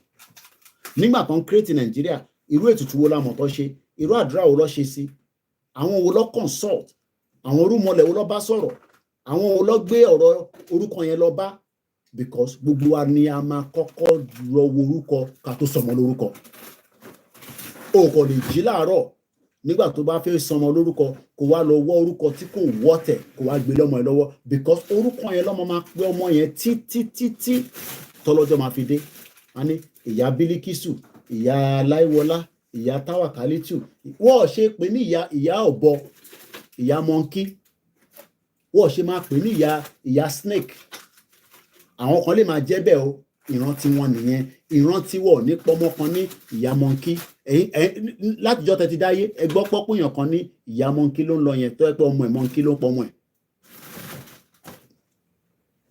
ọwá fún àwa ní orúkọ àwa náà dá àmọ̀ tẹ́lẹ̀ torí pé gbogbo wa wà gọ́lébù but now tí conscious mind wa ti wá ń padà ṣé orúkọ yẹn wá value fún ìran wa àwọn kan no value lọ́nà wo àwọn kan nítorí àti wà together ká má break away mo ní so breaking away yẹn ló ń dùn ẹ̀yin àbí ká ṣe fẹ́ save identity wa fún ìní àti fún ìran tó ń bọ̀ lọ́jọ́ iwájú torí pé gbogbo wa máa padà kú náà ni àwáyé má wà kan ò lọ àwáyé má lọ kan ò sí we will all be a dead human being anytime soon ó pẹ́ jù 200 years gbogbo àwọn àtàjọ ń wo program báyìí we are gone generation mi tún máa dé ṣé ká wá ṣiṣẹ́ halfway ni fún generation mi àbí ká parí iṣẹ́ yìí èwo la fẹ́ bẹ̀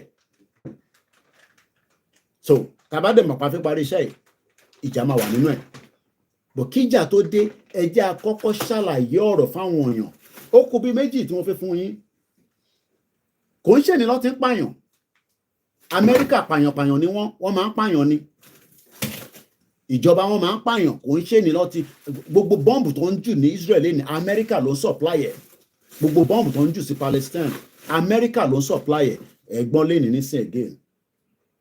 Ní 1945, the first atomic bomb was dropped on Hiroshima, Japan, from a B-29 bomber Enola Gay. Ta ló ti gbọ́ nípa bọ́ǹbù yẹn rí ní Japan?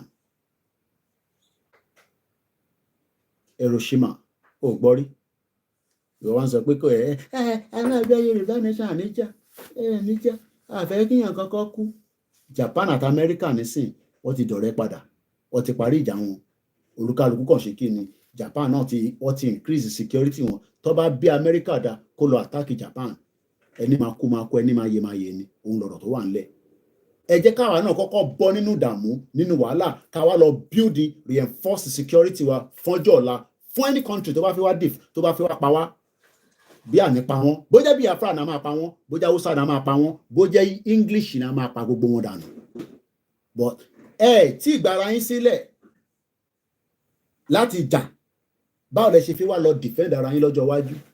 Àwọn Fúlàní wọn ń kó AK-49 àwọn ń pariwo wọ́n ti dé ṣèyí torí pé àìtí mọ́ta máa ṣe nì nígbà tá a bá ti gbọ́n tá a máa ṣe àwọnú ilé lọ pa wọ́n a máa pa wọ́n ní àwọn Fúlàní tó ń pa wá yẹn. But àwọn politician ní náà Ìgbòho ní right láti wọnú igbó bó olórí burúkú Ṣèyí Mákindé kò provide security fáwọn Àmọ̀tẹ́kùn because Àmọ̀tẹ́kùn ní ìdìbọn gidi kò ń ṣe ìbọn tó fi ń pa ẹtù tó ń gbé káàkiri yẹn àwọn ìbọn tó yẹ pé ó ṣe máa yìn kan wàá tún ṣe fà kan sẹ́yìn wàá ti pa ìdànù ìbọn gbàgbàgbàgbàgbàgbàgbà la máa need bó olórí burúkú gbogbo wọn pátá wọ́n ń gba security vote and they kept quiet wọ́n wá ń pa wá nínú igbó wọ́n jẹ́ ká rí ayé jẹ wọ́n jẹ́ ká ráyé mu èèyàn kan wá ń sọ pé àníjà àwọn kan dẹ̀ fi bá wa jà. Mo wá ń sọ fún yín pé ní 1945 léèní ní Amẹ́ríkà lọ ju bọ́ǹbù sí ní Japan wọ́n ju bọ́ǹbù sílẹ̀ wọ́n ti parí ìjà nísìnyí. Ọ̀rẹ́ ní Amẹ́ríkà àti Japan ọ̀rẹ́ tímọ́tímọ́ ni wọ́n but ọ̀rẹ́ tọ́jọ́ ń ṣe yẹn olúkàlùkù máa ṣọ́ra wọn ni. A lè bá any one of our neighbors ṣe pé àwa náà máa kọ́kọ́ dúró dáadáa but abájọ wa nù Nàìjíríà ò lè lé Ìgbò kúrò lẹ́kọ̀ọ́ wo èmi ni máa frustrate yẹn ọmọ Yorùbá yẹn bá bú Ìgbò problem tí yín nìyẹn for as long as abájọ ń gbé nínú Nàìjíríà wọ́n ní gbogbo right bówùn yìí kẹ́ má gbọ́ program mi mọ́ I don't give a toss but a bá ti kúrò nínú Nàìjíríà a lè deal pẹ̀lú ara wa pẹ̀lú àwọn àfẹ́ wà nínú Nàìjíríà wá ń complain nípa Ìgbò ṣé Ìgbò lẹ́ ń complain nípa tí mọ àwọn other international country Japan India Lebanese Fulani we are dealing with multiple problems in Yoruba land. So èwo lẹ fẹ́ ń bẹ̀ ẹ fẹ́ máa bá Ìgbò jà dẹ̀ fẹ́ wà nínú Nàìjíríà tí mo tẹ́ fẹ́ mo ń sọ fún family mi ní Festac mo rí fídíò kan lọ́dọ̀ Linda Ìkejì ìyẹn ti yọ gbogbo àwọn tó ń yọ alomi bridge wọ́n ti yọ gbogbo orin tó wà láàrin ẹ̀ ọ̀rọ̀ ẹ̀ níní o nígbà tẹ́ ẹ̀ ní identity ẹ kàn ń sùn ẹ̀ ń jí nígbà tí wọ́n ń sùn àwọn ń yọrin nígbà tẹ́yìn ń sùn àwọn ti yọrin. Ẹ jẹ́ ká padà sọ́dọ̀ bàbá wa Ògúndé lẹ́ẹ̀kan sí. He was a very important man while he was alive.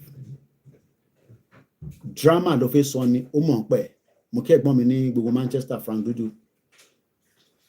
Wọ́n wá ní ó dá music research party ní 1945 yẹn ni àwọn Amẹ́ríkà olórí burúkú ń ju bọ́ǹbù sí Japan.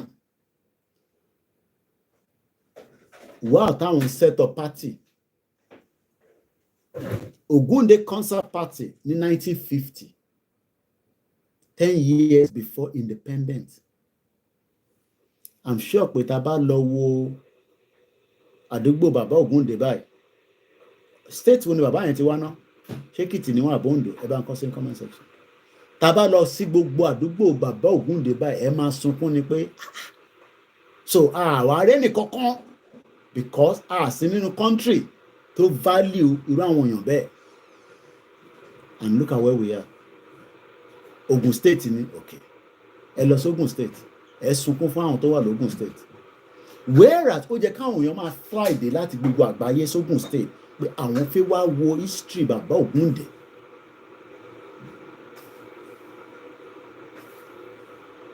And the last one tó wà nínú history today 1962 ọdún méjì lẹ́yìn ìgbà tí wọ́n fà wá ní fake independent ẹ̀ṣẹ̀gan ni wọ́n ní Ogun State kódà wọ́n ní Ìjẹ̀bú ẹ̀ṣẹ̀gan ni Jamaica ìyẹn ni bèbí yẹn sọ fún wa pé ẹ̀yin òyìnbó wo orí yín ò pé rárá Jamaica gained its independence after being a British colony for over 300 years. 300 years. Ní èní ni wọ́n pé wọ́n gba independent tiwọn ní 1962. Tó bá dé October 1st nísìn, àwọn ọmọ Nàìjíríà, happy independence. Èmi náà ti celebrate rí. Ìgbà tó yàn ọmọ ni. Nígbà tá a mọ̀, wọ́n ní Òsánsá ni bàbá Ògúndé ti wá, àṣà mọ̀ pé Ògùn State ọmọ Yorùbá ni wọ́n. Ètò important jù nìyẹn. Tó bá di 1st of October nísìn, a máa kọ́ agbádáwọ̀, a lọ rán súùtù, ẹlòmíì á rán tie, green white green. Green white green, mujẹ. A country that has no value system for every one of us. And this is the reason why we must say enough is enough. Enough is enough. We must return back to who we are. What we are going through right now is a big problem.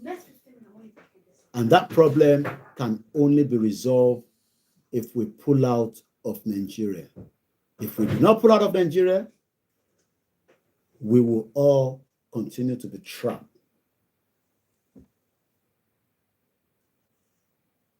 We will all continue to be trapped.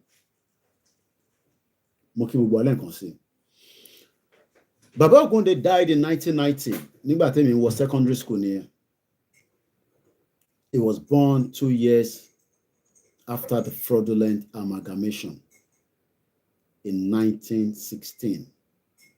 Mukiawa Grace Olushoto.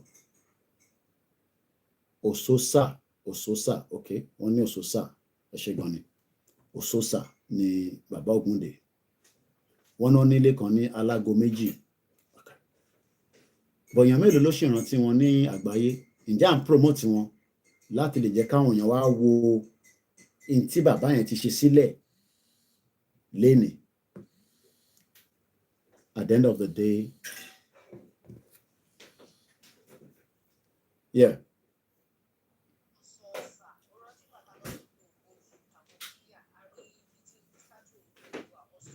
Okay, all right. Ososa.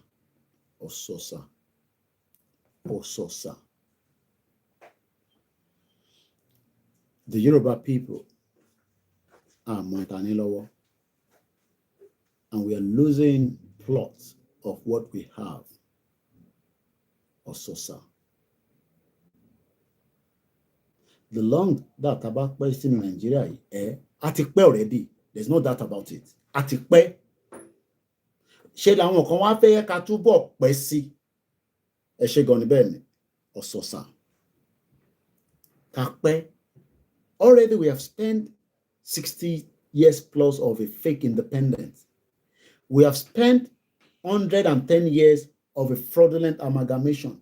Ṣé kò dá ká wá put a stop? Ká wá ṣe redesign ayé wa? Ìyẹn kan tún bèrè pé tá bá gba Yorùbá nation, how do we, or what are we going to gain from it? What are you gaining from Nigeria? Kí ni ẹ̀ ń gain látara Nigeria? 1 hour 29 minutes into the program. Let's come out of there and let's go listen to this. Mo kí gbogbo alẹ́ nǹkan sí.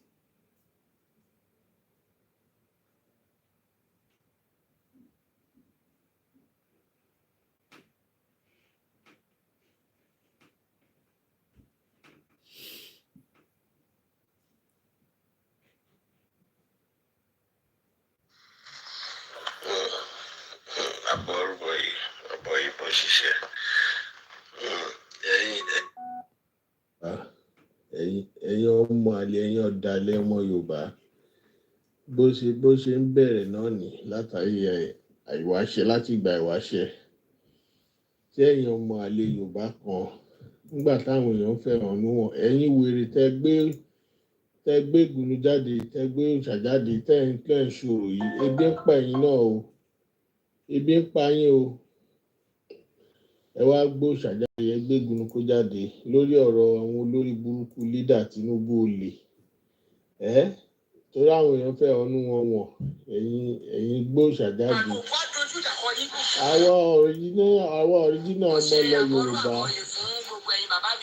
àwa ò bá support àwọn olórí burúkú fake àwọn ọ̀dàlẹ̀ ọmọ Yorùbá tó gbó ṣàjáde tó ń gbégun kó jáde àwọn ọ̀ríjínà ọmọ Yorùbá gidi tó pé àwa kú amúṣẹ̀ṣe lókùnkùn dùn àwọn oṣọmọ àlè Yorùbá ẹ̀yin múṣẹ̀ṣe ẹ̀ ń gbòòrò jáde lórí pé àwọn èèyàn fẹ́ ọ̀nù wọn pé bí. ẹ ṣe gan ni bẹ́ẹ̀ ni ọ̀sọ̀sà is after Odògbólú bẹ́ẹ̀ ni mo ti rántí pé agbábẹ̀ kọjá wọ́n ṣe update mi nísìnyí ẹ ṣe gan ni bàbá mi Balógun history kúnlẹ̀ Yorùbá bam iṣẹ́ kan fáwọn kan nìyẹn lọ́jọ́ iwájú lọ́mọ bàbá wa dọ́kúmẹ́ǹtì nǹkan báyìí ló ṣe gan ni bàbá mi Tajudeen Ọlárẹ̀wájú Ibrahim mo kí n sà mo kí Mr. Lekan Ali. There's a lot that we will make money from in the near future. But Tabashiwa in Nigeria, we can't do anything. It is holding us backwards. Ẹni tó ń sọ̀rọ̀ UK ń bẹ̀ ló wà.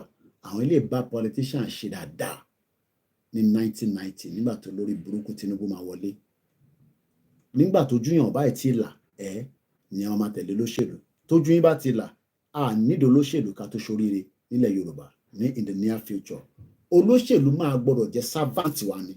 A gbọ́dọ̀ recall wọn, a gbọ́dọ̀ lè dismiss wọn, a gbọ́dọ̀ lè yọ wọn kúrò nípò. You cannot do all that in the current dispensation of Nigeria today. Kàkà bẹ́ẹ̀, wọ́n máa intimidate yín ni. Wọ́n máa rán àwọn thugs, wọ́n máa rán àwọn jàǹdùkú, àwọn olè. Kódà, wàá wọlé pa yín bó ṣe pa Fúnṣọ́ Williams. Ẹbí Tinubu pé ta ló pa Fúnṣọ́ Williams. One bastard. Ọmọ àlè Yorùbá ni yín o. Ẹ̀yin oníṣẹ̀ṣe, ẹ̀yin ọ̀dàlẹ̀ oníṣẹ̀ṣe dẹ̀ ní yín. Ẹ̀yin ọ̀dàlẹ̀. Ọ̀dàlẹ̀ ni yín. Wá bíbá Fọlákẹ́ Àlàó àbí kí ló ń jẹ́ àbò lórí burúkú làwọn tó bí ẹni. Ilẹ̀ Yorùbá yín wo ló ti dúró? Tẹ́ ń sọ pé no morally at the dry land. Ìbọ̀lẹ̀ ti rí dry land. Ta ló fún country? Ẹ̀yin bomb bastard. Ó tẹ̀ ní God láti máa sọ pé ilẹ̀ Yorùbá ti dúró. Ìbò ló dúró sí? Sórí ilé bàbá ẹ̀ ló dúró sí àbí orí ilé ìyá ẹ̀? Ẹ̀yin bomb bastard.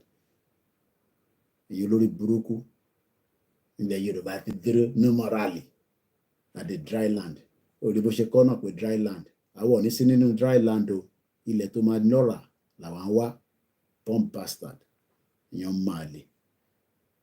Tó bá dẹ̀ rò kó dó jẹ́ lọ́wọ́ ẹni tó máa dó ẹ̀ kó lè wá òkè. Ebi ń pa yín náà o. Bọ̀ nítorí bọ́ wá gbówó fún yín, ẹ gbòòrò jáde, ẹ gbégun kó jáde. Ẹ̀yin ọ̀dàlẹ̀ ẹ̀yin ọmọ àlè, àṣẹ wà. Bó oníkù kan etí rí ẹ bẹ́ẹ̀ ló ṣe máa wí fún wọn. Mo wo kíní ẹ bá mo fọ́ pé kí ló kan ìṣẹ̀ṣe wípé bólórí burúkú Sáídì Elégùṣẹ́ náà ṣe ní ẹgbà ọ̀rọ̀ tọ́fẹ́dì borí burúkú ọ̀tọ́fẹ́dì tọ́nà ìṣòro tọ́nà bẹ́ẹ̀ ṣòro.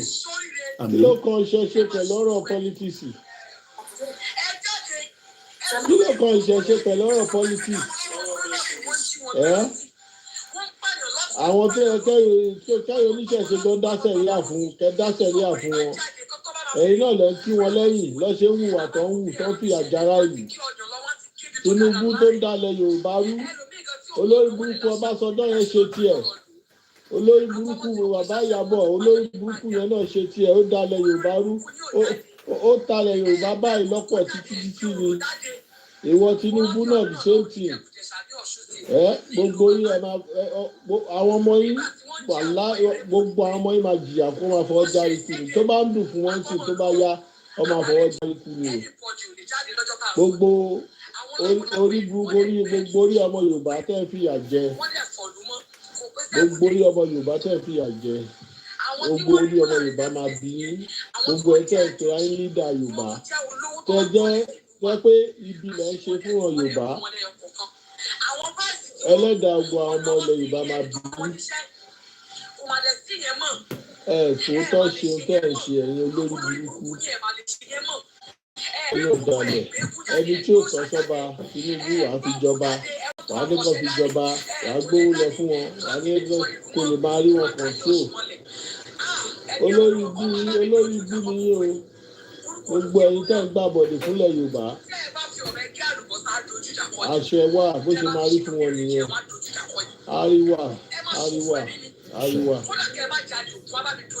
àṣẹ wà ibikíbi tó bá ń kọ́ wà tọmọtọmọ ní ogun máa fẹ́ jẹ́ yín wẹ̀ ni ẹ wá máa ọmọ ọlọ́mọ tó ń protest ebi ń pa wọn ẹ wá gbé ìwò ẹ ṣépè fún wọn èpè wọn máa padà sí lórí ni o torí tó ráìtì ni wọ́n ṣe ẹ̀yin lẹ́ ń ṣe tí ò tọ́ ẹ̀yin lẹ́ ń dalẹ̀ ẹ̀yin lẹ́ ọ̀dàlẹ̀ yìí dẹ̀ máa bálẹ̀ kú ni ọ̀dàlẹ̀ bálẹ̀ kú ẹ tó bá dalẹ̀ kú dalẹ̀ ẹ̀yin lẹ́ ń dalẹ̀ ọmọ Yorùbá ẹ gbé ṣẹ̀ṣẹ̀ jáde lórí ọ̀rọ̀ pọ́lítíìsì lórí ọ̀rọ̀ àwọn tó bẹ̀rẹ̀ fi ohun rẹ̀ fi kanta protest ìbí dẹ̀ ń pẹ́ yín gan fúnra yín èló lọ́wọ́ fún yín àwọn olórí burúkú tẹ̀ ń gbèjà. The same ẹni yẹn ó ń sọ̀rọ̀ lórí fídíò kan ni so that's why it's like that òun sọ̀rọ̀ ó ń wo fídíò kan princess ló ń sọ̀rọ̀ so he's making his own audio on top of that video so base audio kan jáde lábẹ́ so it's still part of the audio.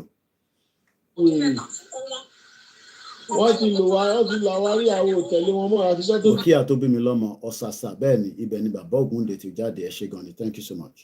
ìlàláwo ti ṣe pọ́lítíìsì mọ́ ọlọ́run máa bá tí wọ́n jẹ́ ni àwọn olèṣì àwọn aṣèrè ọlọ́run máa bá tí wọ́n jẹ́ tọmọtọmọ ni olórí burúkú Tinubu òun ló dalẹ̀ Yorùbá rú olèṣì àlékò gbogbo nǹkan lẹ fi ń jẹ ọmọ Yorùbá yà àkàkọ́ ní Nàìjíríà dandan kọ́ ní Nàìjíríà kálukú ní kálukú dórúkọ fàdà ẹ̀ kójú wa tó lé kó tó ko ẹ̀yin olèṣì èyàn akóṣìbèrè gbogbo ẹ̀yin nídàlẹ̀ Yorùbá tẹ́ fi àjọmọ Yorùbá ogun máa fẹ́ jẹ́ yín wẹ̀ tọmọtọmọ ni ẹ̀yin olèṣì má ṣàǹfààní Fúlàní pààyàn kiri nílẹ̀ Yorùbá gbòòrò jáde gbé ìgbìmọ̀ kó jáde kẹfì lé wọn pa ẹni kan ṣo tó jáde náà ẹ fẹ́ pa ni ẹ̀yin olórí burúkú ọmọ àlè Yorùbá ẹ̀yin ọ̀dàlẹ̀ ogbóyin ilẹ̀ máa dà yín ẹ̀yin olóṣù àṣẹ pọ́ àbàwọ́n èṣù. mo kí gbogbo ọmọ Yorùbá lẹ́ẹ̀kan sí pé ẹ kálẹ́ níbi tí a ti ń fi ìwà ní ọ̀rọ̀ bá ṣe ìgbàanìkẹgbà ẹ̀mọ̀ kó Yorùbá ti wẹ̀ gẹ́tà síbí as we continue to create awareness and information. Stop telling us àti ọ̀rọ̀ tẹ́ ń sọ yẹn ti pọ̀ jù ọ̀rọ̀ ti tó bá máa dìjà tàbájà náà àtúnpadà bọ̀ lórí round table as Hamas àti Israel tán òkú ti sùn lọ over 40,000 plus wọ́n sì negotiate bye negotiation ṣì ń lọ between Israel àti àwọn Hamas ní Qatar. So taba jà náà ká para wa dáadáa a sì máa wá sórí round table but let us first create as much awareness fún àwọn èèyàn wa ẹ jẹ́ ká tún gbọ́ brother mi Napasẹ̀ àwọn ilé ṣiṣẹ́ fún politician ní 1990 at the end of the day you realize that Simon Ekpa ẹ máa gbọ́ voice ẹ̀ náà ní bíbá continue to believe in one Nigeria idiot all over the place. ẹ farabalẹ̀ tẹ́ gbóòótọ́ ọ̀rọ̀ o a bá ń sọ Nigeria is better ká pín ló lè pay everybody. This is what we are using to fight against a terrorist state called Nigeria. This is a Sisu spirit, which only the Finns understand. I have come to know what is freedom.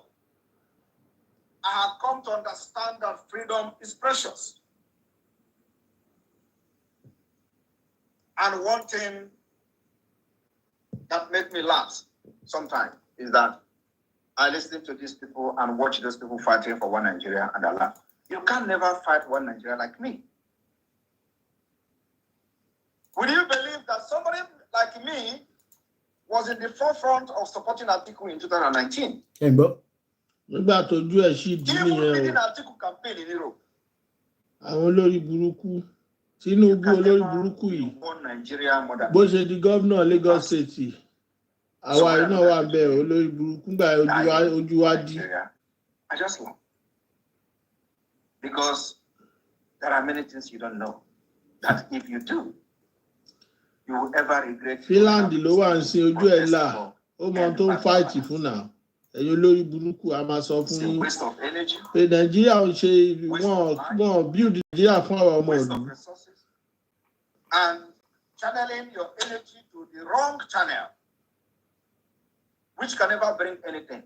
Nigeria is not designed to be a better country. Okay. Nigeria was not formed to be a country where you are going to be competing. Individual competition in sport, okay. Individual competition in academics, okay. Individual competition in everything. Okay. Nigeria does not have anything to compete with anybody. And you know why? The agenda is caliphate-based agenda. In 1989, they had a conference in Abuja called Abuja Declaration. How many of these people in the state of Nigeria today, especially from the south, knows the content of Abuja Declaration of 1989? None of them. Even if they know, they think it doesn't matter. When I used this ab stimulator I found online, my friends laughed at me. But when only 30 days later I was... And that is exactly what the politicians have done. They decided to... slave,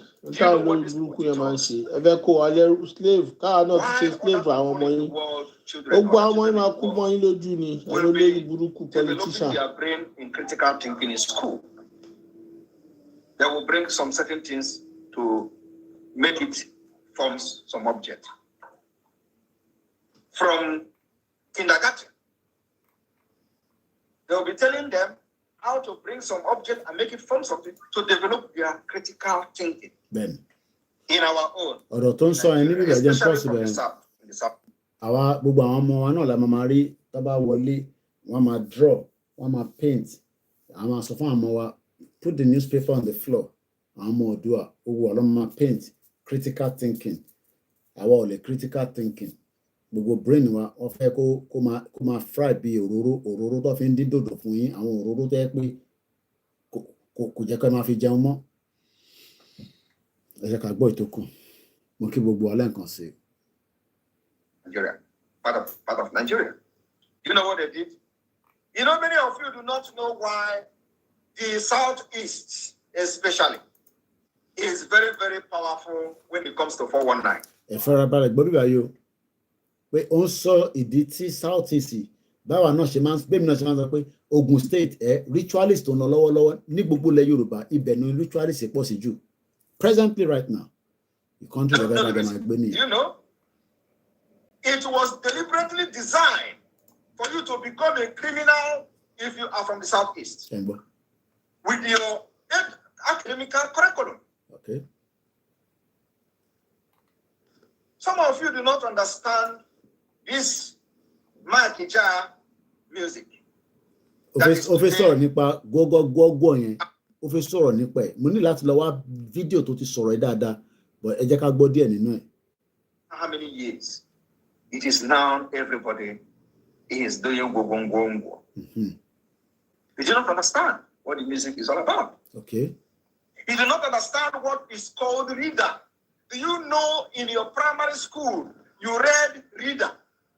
Many of you, do you remember what you read called reader? Do you know that everything in the reader was about tortoise? Mbe. How the tortoise was a very smart animal or is a very smart animal. How tortoise is cheating every other animal in the animal kingdom. Okay. How tortoise will make sure that he cheats everyone and becomes successful in the animal kingdom. That was what they were teaching you in the Southeast, in your academic curriculum. Do you know why? That is the reason why you have 419 everywhere. That is the reason you see internet fraudsters everywhere from the Southeast. That is the reason why you see all the crimes about smartness is because they taught you how to cheat. How to become something by cheating.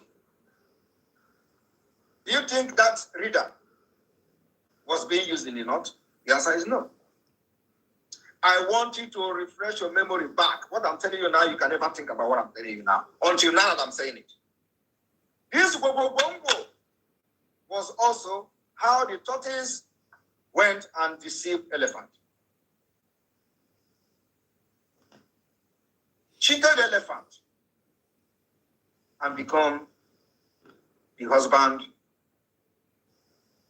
to the princess and become rich by deceiving elephant in the name of Enyina Agana Epoginazo. And elephant was asking, what did you say? Say Agaba. Meanwhile, elephant. After reading these books, everything as a child, growing up in primary school, is how to be smart like the tortoise. They develop us to be thinking how to cheat.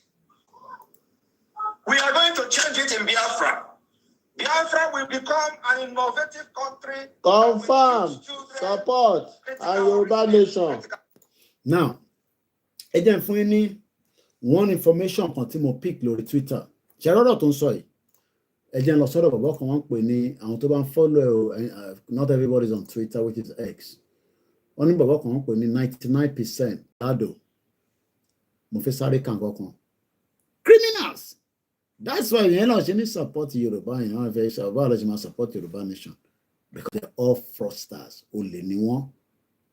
Báwọn ẹ̀gbọ́n kan náà ṣe ń jalè lábroad nìyẹn kó tó di pé ọwọ́ tẹ gbogbo wọn tí technology ti mú gbogbo wọn mọ́lẹ̀. Mo ń bọ̀ 99%. Filado òun lélẹ́yẹ. Ẹ jẹ́ nǹkan tó tí mo kà lórí timeline ẹ̀. I think yesterday. This was August 5, and no. See the face of a wanted criminal, Papa J, at Papa J at Dengue Masters. On the 3rd of August, this year, August, just 3 days ago, I did a post here on Twitter asking for support to send sachet water to various protest venues across the country so we could help in quenching the taste of our hashtag end bad governance in Nigeria. Protesters in our own little way. We can't call support àwọn èèyàn. Àwọn tó ń protest kó gbómi lọ síbẹ̀. Oyè yín. Ọmọ Yorùbá lẹ́ni tí ó ti 419 nísìnyí o. Ẹ máa gbọ́ nǹkan tó ṣẹlẹ̀. Some good-spirited Nigerians reached out to me and asked for account details to support. I contacted the criminal whose picture and video is up there, James Damilola Taiwo. Ẹ wá sọ pé kíyàn wá support Yoruba nation. Kò ní support Yoruba nation because they are all fraudsters. Olórí burúkú ni wọ́n, bomb bastards. I asked him if he could coordinate the fundraising and payment for the water and other things, ?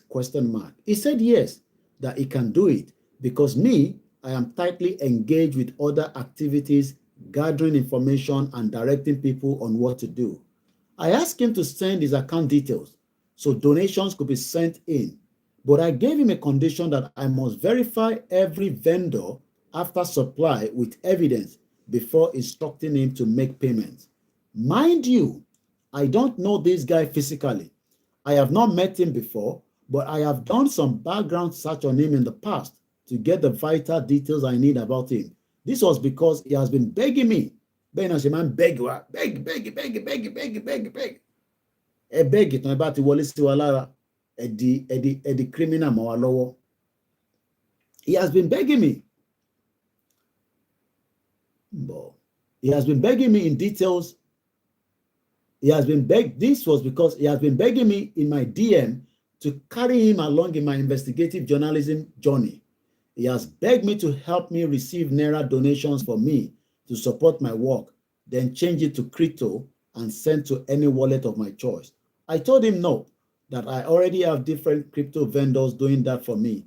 But whatever I need of his service or help, I will surely contact him. Báwa náà ṣe máa ń contact yín tàbá ti need assistant tẹ́lẹ̀ pé ẹ máa sá lọ mọ́ wa lọ́wọ́ àwa máa wá yín káàkiri tàbá pọ̀ ọlọ́pàá ní kí n send owó kó n fi ṣe investigation òun ò lówó epo ṣé irú country ẹ lè fẹ́ lọ máa ṣe business ẹ lọ máa ṣe business níbẹ̀ ọlọ́mọ ẹ̀kẹ́ lómi ní hypertension ẹ kọ́ kú dànù bẹ́ẹ̀ lẹ máa kú dànù ẹ jẹ́ máa tọ́jú owó yín kẹ́ máa fi jẹun ní abroad ẹni tẹ́ bá lè fún ní ẹ má yáyàn kankan lówó ẹni tẹ́ bá fẹ́ fún lówó kẹ́ fún wọn ní 30,000 bẹ́ẹ̀ bá yáyàn kan ní 1 million àtọlọ́pàá àti gbogbo wọn ọjọ́ ń ṣiṣẹ́ papọ̀ ní criminal country nothing is working kò sẹ́ńtà ló fẹ́ fẹjọ́ sùn. So that is how we have been chatting. So kò ń ṣe pé kò mẹ́nì ó ti ń jọ sọ̀rọ̀ tẹ́lẹ̀ ó wá di pé wọ́n ń ṣe protest tó ń lọ lọ́wọ́lọ́wọ́ protest tó ṣe bẹ̀rẹ̀ 6 days lé ní o ìjọ kẹta tí protest bẹ̀rẹ̀ ni wọ́n ní kó raise owó kó lè máa donate omi fáwọn ibi tí wọ́n ti ń protest kí ló ṣẹlẹ̀ ìtàn ṣe pé ọ̀dàlẹ̀ máa bá lẹ́kùn gbẹ̀yìn náà ni. So that is how we have been chatting from time to time since then. So on the 3rd of August, when the protest support team came up, I felt it would be in the best position to handle it. Since I thought John Soro, bẹ́ẹ̀ náà ṣe máa ń bá wa sọ̀rọ̀, Mr. Koiki, kò sí nǹkan tẹ́ bá ní kí n ṣe mú wá ṣe o, má bá fi tán yín lọ́wọ́ tán báyìí nísìn. Èèyàn kan wá ní Saheed ọmọ Bọ̀tàkù. Àkútúkù ẹ̀ lọ́rùn. Èmi mo sọ bẹ́ẹ̀ kò ní da fún gbogbo ẹni tó bá sọ pé mo sọ bẹ́ẹ̀ ẹ̀ ń ṣí èrè. Tó bá yẹ kó ti pa wá dànù náà bẹ́ẹ̀ ṣe máa sọ ni. Àkútúkù ẹ̀ lọ́rùn. Tó bá tẹ́yìn lọ́rùn kẹ́ fuck off. Bẹ́ẹ̀ ni mo sọ. Àkútúkù ẹ̀ lọ́rùn ni mo sọ. Ọ̀dàlẹ̀ balẹ̀ kò ní. Ẹ̀yin mo Saheed ọmọ Bọ̀tà ni. Ìbáwá la gbé jáde. Ọ̀dàlẹ̀ balẹ̀ kù. Ìwọ náà máa wò mí, ó máa bá kú ni. Bẹ́ẹ̀ ni mo sọ fún gbogbo yín. Dumb bastard. Ṣé ilé ìwádìí pé nígbà tó di ọdún August tó di pé protest yẹn bẹ̀rẹ̀, ó wá di pé dà. Àlàyé fún aláccount number. Nígbà tá kúkú ti mọ̀ wọ́n, ó send the PalmPay account number pẹ̀lú orúkọ àti account number ní láti pa account details ẹ̀ jáde. James Taiwo ló wà lórúkọ ẹ̀. Which he now eléyìí wá bẹ̀rẹ̀ sí send account yẹn sáwọn tó máa sanwó síbẹ̀. Ẹ̀dẹ̀ tí mọ̀ lẹ́sẹ̀kẹsẹ̀ gbága 10,000 gbága 50 gbága 100 owó bẹ̀rẹ̀ sí wọ account yẹn. Only I personally beg Papa J just like púpọ̀ nù Saheed ọmọ Bọ̀tà kò ń ṣe ọ̀rọ̀ tèmi. Mo sọ fún yín pé fáìlì ni gbogbo wọn Koiki lẹ́yìn bá dé ní dà fún gbogbo yín. Mo páìlì gbogbo ẹni kò sírìn àjò kan tí mo rìn láti ilé olóyè Ìgbòho tí kò tẹ̀lé mi lọ títí délé Ifẹ̀ nígbà tí mo lọ kí bàbá Akíntóyè. Ìyàn kan sọ pé Koiki ó sọ̀rọ̀ nípa Saheed ọmọ Bọ̀tà bẹ́ẹ̀ ń ṣe èrè mo mọ̀ rí tẹ́lẹ̀ ni mo mọ̀ gbogbo yín tẹ́lẹ̀ ni bomb bastard gbogbo yín ẹni kúre.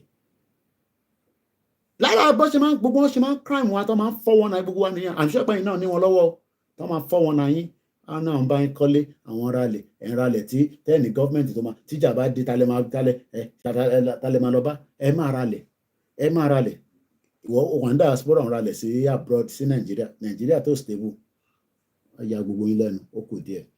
Now eléyìí bá ju àkáǹtì sáwọn àwọn Nàìjíríà tó fẹ́ support because bàbá yẹn ní good followership lórí Twitter ó náà wá bẹ́ẹ̀ pé jọ má dojú tì mí iṣẹ́ tí mo fẹ́ gbé fún ẹ ìwọ má dojú tì mí ṣó mọ̀ pé èmi gbọ́dọ̀ fojú hàn because eléyìí ní sàwọn ilé investigative kìíní ni wọ́n kò gbọ́dọ̀ fojú hàn ìyẹn ló ṣe need account number èèyàn kan ní Nàìjíríà because tó bá lo àkáǹtì tiẹ̀ wá trace ẹ̀ iṣẹ́ tó lè ń ṣe iṣẹ́ eléyìí máa ń wọnú Àbújá lọ bá wọn mú information jáde ni kí ló dẹ̀dẹ̀ bàbá jẹ́ no bẹ́ẹ̀ náà ṣe máa sọ ni èèyàn dáadáa ni wá o èèyàn dáadáa ni wá o. I sent his account to different person by DM and they started donating. Papa J was updating me as the donation were coming in. And even though the donors were also sending me the receipt by DM to confirm their donation. After we have realized some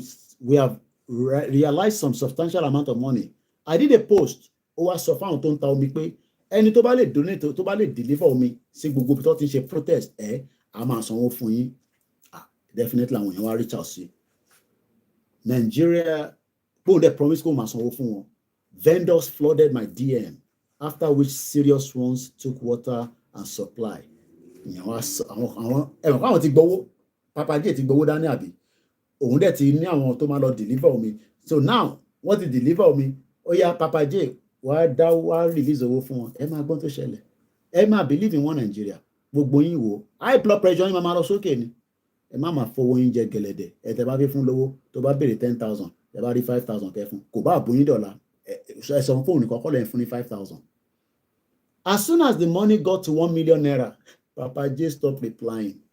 Bóun yẹn ṣe di 1 million gbàgbàgbà Papa J ò reply mọ́. Papa J kí ló ṣẹlẹ̀? Ọba send the message, Papa J ti block line. Àrántí Simon Ekpa sọ níbi ìbàní. Báwọn náà ṣe ní lọ́dọ̀ tí wọn, làwọn náà ní lọ́dọ̀ tiwa. Criminal-minded people. Alele tó ń bi mí pé what do you think of this present regime? Kí ni kàn mí pẹ̀lú present regime? Ẹ ṣẹ̀ṣẹ̀ darapọ̀ mọ́ wa ni. Ṣé ń gbọ́ mi? Ẹ ṣẹ̀ ń gbọ́ Koiki ni. Kí ni kàn mí pẹ̀lú present regime tó ń ṣẹlẹ̀? Ẹ ṣẹ̀ join mi ni. Ẹ ń gbọ́ mi tẹ́lẹ̀ àbí? Ẹ lọ gbọ́ gbogbo program tí mo ń ṣe mọ́ nǹkan tí mo think nípa regime yìí. Kí ni kàn mí pẹ̀lú regime yìí? Wọ́n ní as soon as òun ti bẹ Papa J o, àwọn vendors dẹ̀ ti donate, wọ́n ti supply omi. Because òun jẹ́ big person lórí Twitter. So with integrity tiẹ̀ lọ fi lọ dọ́pọ̀ omi. Normally ó yẹ kó gbowó ni, àbí? But for the fact that òun sọ fún wọn pé a máa fún yín lówó, àwọn èèyàn ti lọ drop omi sí gbogbo venue bí tó ti ń ṣe rally Ọjọ́ta ni bí àwọn ilẹ̀ Yíbò, I don't know which areas. As soon as the money got to 1 million naira, Papa J stopped replying his messages.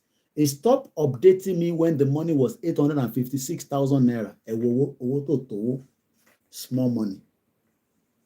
Owó tó tówó, peanut. Papa J, tẹ́ bá rí fídíò Papa J yẹn, ó wà lórí Twitter. Tẹ́ bá lọ sọ́dọ̀ bọ̀bọ́ tó ń jó pẹ̀lú àwọn fake aṣọ tó máa ń wọ̀, tó ń jó báyìí pẹ̀lú àwọn girls kankan.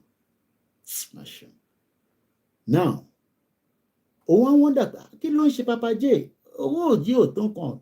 I was wondering what must have gone wrong because this young man gave me his word. Bẹ́ẹ̀ náà ṣe máa ń fáwọn náà. Bàbá Koiki, gbogbo tá a bá ti ní ká ṣe la máa ṣe. Ìgbowó ṣá, irúmọlẹ̀ tó ń jẹ́ táìtáì. Saheed ọmọ bọ̀tá ò ṣe jù bẹ́ẹ̀ lọ. As strong in me. Ẹ̀yin a máa sọ pé yàn kan kú, àkútú kú ẹ̀ lọ́rùn. Ẹ̀rọ pé olóyè stupid gbogbo wà tó ń lọ sọ́dọ̀ olóyè ni.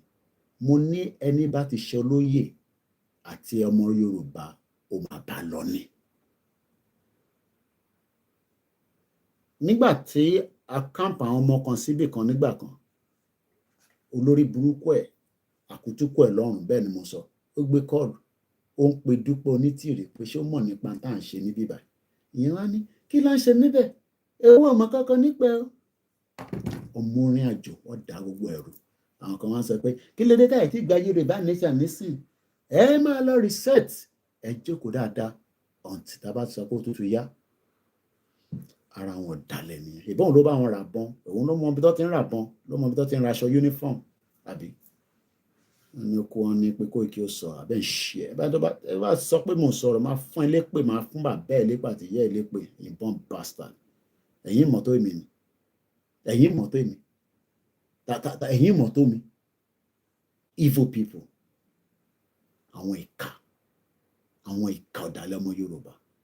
Àti kékeré nu wọn, àtàgbàlagbà nu wọn, àtàdé níran lórí burúkú. Gbogbo wọn pátápátá. One bastard all over the place. Ẹ̀yin jókòó sí abroad, ẹ jókòó sí Nàìjíríà, wọ́n ń sá oògùn káàkiri, wọ́n ń ṣe oríṣiríṣi fáwa. Àwa náà dúró dáadáa ni. Dúró dáadáa ni wọ́n ti là wá mọ́lẹ̀. Ìyẹn kan wá sọ pé kinní kan ó kú. Ìgbà tó wá kú kí ni kí n ṣe ṣe, òun ló máa kọ́kọ́ kú ni. Ọ̀dàlẹ̀ máa ń kú tẹ́lẹ̀ náà ni. Ọ̀dàlẹ̀ ń pẹ́ láyé. Àwọn ọ̀gbàdúrà kọ́ dàlẹ̀ pẹ́ láyé. Ìwọ náà tó ń dalẹ̀ lọ́wọ́lọ́wọ́ táì tí rí ẹ ọ̀hún àpá ìtì rí ẹ báyìí nísìn ó ṣe ń dọ́gbọ́n bó ṣe máa kú dànù nìyẹn.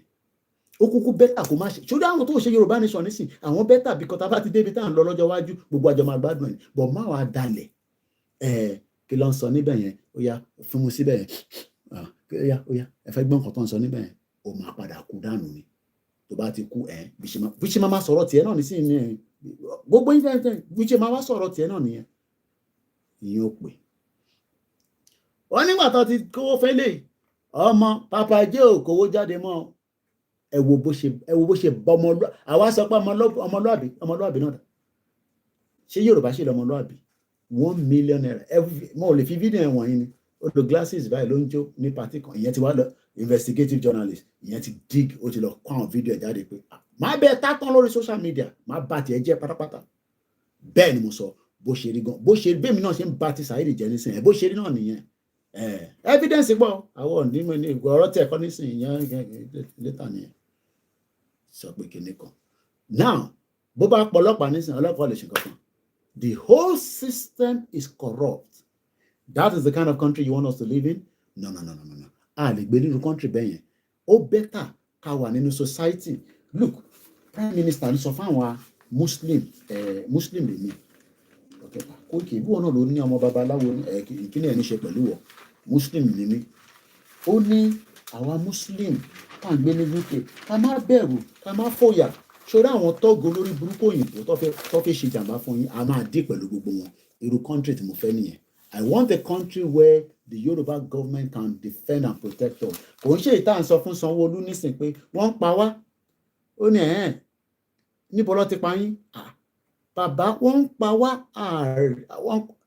Gbogbo wọn dákẹ́. Wọ́n ṣe bí bàtẹ́ pé wọ́n tẹ ẹ̀gbọ́n kan tó ń ṣẹlẹ̀ rárá.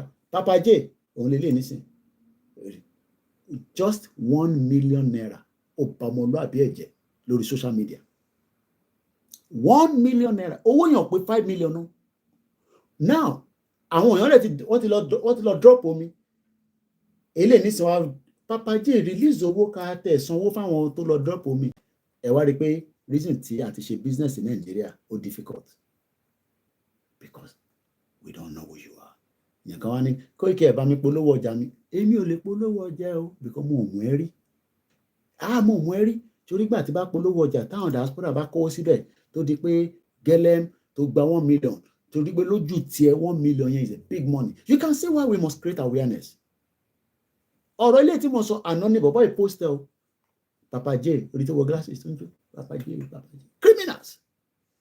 Ẹ̀yin tẹ́ wá jọ ọmọlúàbí yín tẹ́ ń sacrifice ní kankan ẹ má bọmọlúàbí yẹn jẹ́ ẹ má bàjẹ́ ẹ̀yẹn dìímú torí pé kò ní easy lóòótọ́ bẹ́ẹ̀ má bọmọlúàbí yẹn jẹ́ ẹ má jẹ́ kó tàn yín kó fún yín ní tó nǹkan ìyẹn lọ́sẹ̀ máa ṣe sọ fún wọn pé àwa ń ṣe àwọn bàbá Adéníran olòṣì tó nígbà tóun gbọ́ kinní kan ìgbẹ́ gbọ̀hún mo mọ reason tó ṣe kú sí tọ́ílẹ̀tì gan sef torí àwọn ìbẹ́yẹn they don't have to be existing. Àwọn ayílóge gbogbo wọn bẹ́ẹ̀ wọ́n sì máa jáde àṣìtí láwọn tó ń bọ̀ so àwa náà lẹ́yìn dúró dé wọn. So what am I trying to say before we go tonight? Ẹ wò comment àwọn èèyàn sọ you don't see am you see am so Maurice Moyi over very popular is a big boy lórí Twitter big boy gidi is into farming and all that ó máa ń support àwọn èèyàn gan. Ó ní you see am tá bá sọ fún yín pé a lè ran àwọn èèyàn lọ́wọ́ nísìn ẹ máa bọ́ àwa influencer can you blame them? Èèyàn kò gba 1 million ó ti jápa mo kí ẹ just reason when 1 million should have been a 1 billion fún Papa J yẹn ṣé irú Papa J yẹn nísìn ni máa sọ pé mo fẹ́ bá ṣe business ní Nàìjíríà ta ni máa fẹjọ́ sùn? Ọlọ́pàá kò sí nǹkan kan tó máa ṣe lọ́ọ̀yà kò sí nǹkan kan tó máa ṣe gbogbo àwa wà mọ́kì. That is the kind of country that you want me to live with. When the country that I'm living right now is innovative, láti inú ilé mi tó bá fi gbé mo ṣẹ́ wàá mọ̀ tó máa ṣe èmi náà dẹ̀ mọ̀ tí máa ṣe àjọ máa gbígbèsè. We can't live no more. Ilé wa ni now why people know they help people online be this so they come to you all begging with very polite manner. Once you send them money, bam, ó ti lọ. Ẹ mọ iye tí Saheed ọmọ bàtà jẹ lára wa. Going to Nigeria in 2021, máa fi yẹn lẹ́fọ̀ọ́jọ́ mi. Nǹkan tí mo prepare fún Saheed. Èmi ò plan pé mi lọ sọ́dọ̀ olóyè Ìgbòho. Ìgbà tí mo dọ́dọ̀ Ìgbòho tí mo ka lọ̀rọ̀ sílẹ̀ ní Ìgbòho ni eléyìí tó tún gbélé yìí ìwé ẹ̀ ló máa jókòó sí àjọ máa ṣe Yorùbá nation nínú bíbá yìí nínú ọgbà mi gbogbo tó bá fẹ́ ṣe nínú ọgbà mi ni kò ti máa ṣe because ó rí pé ìbínú ni mo fi wá sílé èèyàn wá ń sọ nísìnyí pé come back home orí ò pè mò ń bọ̀ mo ti dé tán mo kí gbogbo ẹ̀yin ọmọ Yorùbá nílé lóko mo kí ìyá tó bí mi lọ́mọ má dalẹ̀ tá bá ní ká fún ẹ tá bá ní àní náà nìyẹn tó bá wà tó bá sí èmi kọ́ ni mo bà Nàìjíríà jẹ́ tẹ́ bá wá fi ìpẹ́ need ẹ lọ bọ́ bá sọjọ́ náà ẹ lọ ó wà lábẹ́kúta ń bẹ lọ́kànlẹ̀kùn mọ́ lórí ẹ lọ bá gbogbo àwọn 419 politicians àtàwọn leaders yìí àwa Yorùbá tájọ́ ń ṣe Yorùbá ẹ má lọ máa bá wa nínú DM torí pé gbogbo wa ti jọ ń ṣe Yorùbá nation kẹ wá fi kó problem yìí bá wa lọ́rùn no We have problems that we are dealing with before Katobere Yoruba Nation. So can family to me support you? No. So that is the awareness for tonight. I hope you've picked one or two things. We've talked about so many areas, and we can only say that awareness must continue. But one thing is, the fight for Yoruba Nation will be heavy, will be bloody. I can tell you that. Oh my bloody gun. Afitawon olóṣèlú tó bá come back home. Àwọn gangan ni wọ́n dá ìrìn àjò irú. Kò ń ṣe mi àtẹ̀yìn kílẹ̀ wà ní lọ́wọ́. Ṣáwà tá jọ ń struggle. These are the people that are holding on, to the reason why Yoruba is gbéra. Because wọ́n dúró de Aṣíwájú Bọ́lá Tinubu tó máa fún wọn ní go ahead. And Tinubu is not going to give anybody go ahead. But right now, Tinubu himself is on real fire. Moki Babami Mubarak. Nigeria is not one, let us divide it. Moki Bugbo Alen Konsepe. Odu Agbiwa Konigbi Odale. Kolon Fon Ke Babawalen Konse Abat Ogunde. Àwọn èèyàn nìyẹn. History will remember each one of them for the role that they've played. Àyìnlá Ọmọwúrà. Gbogbo àwọn bẹ́ẹ̀ lọ. Àwọn tó yẹ ká máa design gbogbo studio tó yẹ pé àwọn èèyàn máa. Ṣé bí wọ́n fi studio kan wọ̀nyí? A reporter. Mo ráyè show because wọ́n jẹ́ ká camera wọn kankan. Àwọn èèyàn sanwó lọ wo a reporter studio. There's a lot of money to be made. Kò ń ṣe pé Papa J 1 million ó ti sá lọ. Tí diaspora bá rán wọn ṣẹ́, bẹ́ẹ̀ náà bá rán wọn ṣẹ́, vice versa náà ni o. Ara àwọn tó ń gbá wọn ara ilé náà kéèsì oríṣiríṣi iṣẹ́ wọn àwájú mi ò tá à ń dì pẹ̀lú àwọn ní COS fún wọn ní £10,000 ó di gbẹ́gẹ́. Mr. Koiki ẹ bá wa pẹ́ ní kí kò sí send owó sí wọn náà máa bá wa ṣe COS wọ́n ti gba £14,000 lọ́wọ́ wa a dẹ̀ ti pè wọ́n títí wọ́n fún wa lówó àárín kankan. Ẹ má ẹ̀ka máa ṣe yẹn, ẹ má ẹ̀ka jara wa lólè. Ọmọ Yorùbá sí Yorùbá ìwọ tó wà abroad má sọ pé torí wà abroad tó o bá lè bá wọn ṣe kankan má take responsibility ẹ̀. Ẹ̀yin lẹ́nu ẹ̀ máa bá wọn ṣe COS ẹ wá gbowó lọ́wọ́ wọn ẹ wá ń sọ fún wọn pé báyìí ẹ má ṣe yẹn. So it's vice versa. So kò ń ṣẹ́yìn tẹ́ wà ń lé nìkan.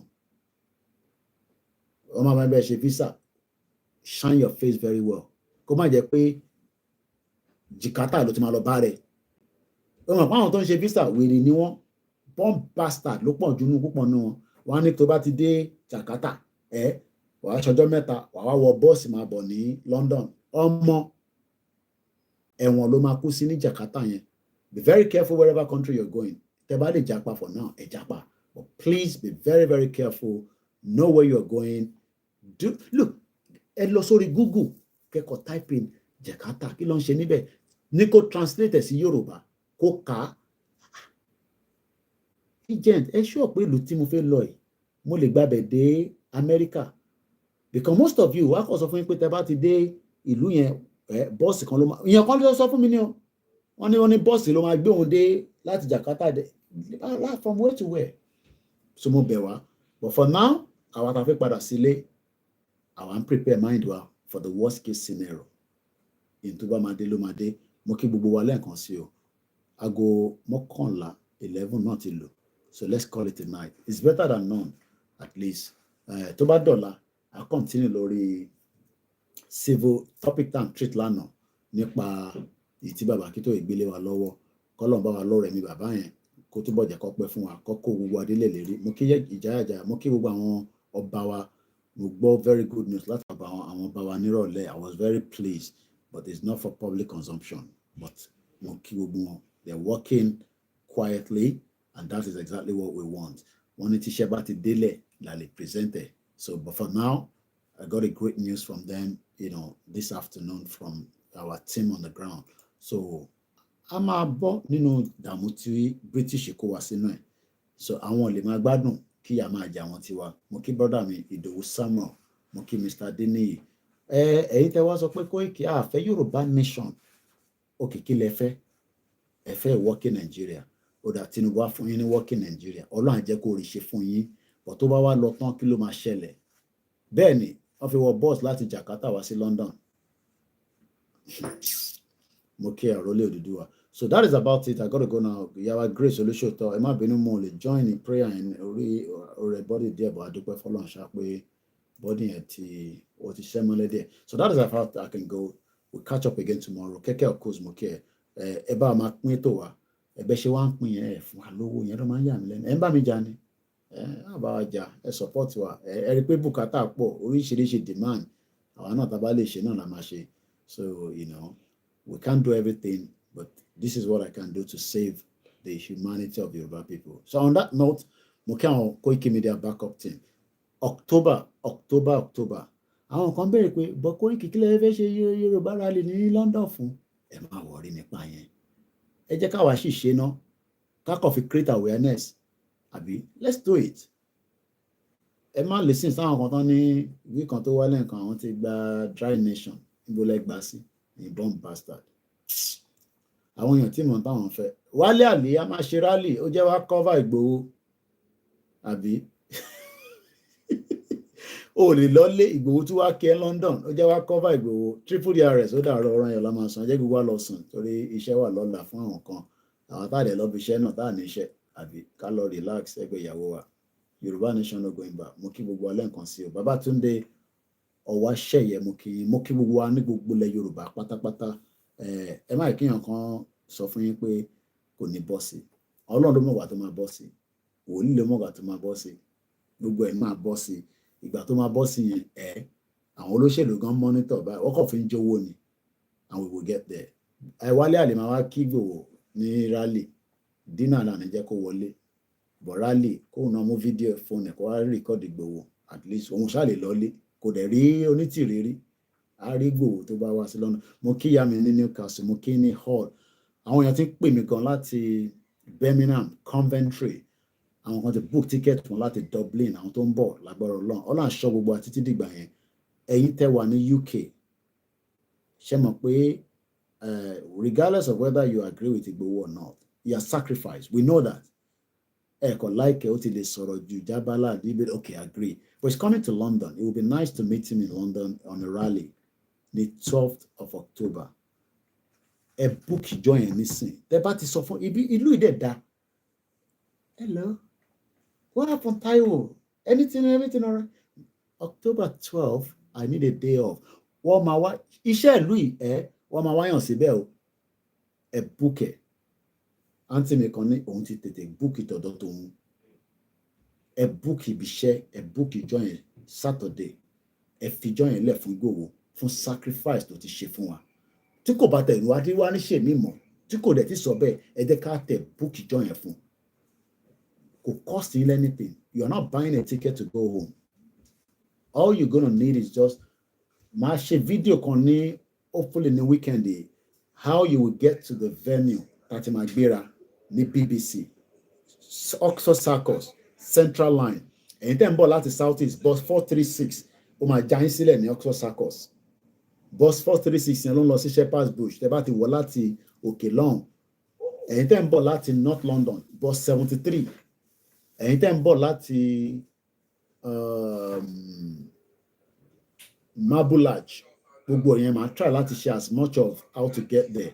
Àwọn àgbàlagbà wa tó fẹ́ lo bus service ẹ kàn sí wa ká lè book yín 72 náà ni àyè tó máa gbà ẹ kàn sí wa ká lè book yín Ọlọ́run fún wa ṣe amọ́jọ́rò bí nǹkan ṣe ń lọ nínú Nàìjíríà nísìn kò sí nǹkan tá lè ṣe sí ó máa lọ bẹ́ẹ̀ náà ni títí tí gbogbo máa fi dàrú tolúkálùkù máa fi pín odò agbèwà kò ní gbé ọ̀dàlẹ̀.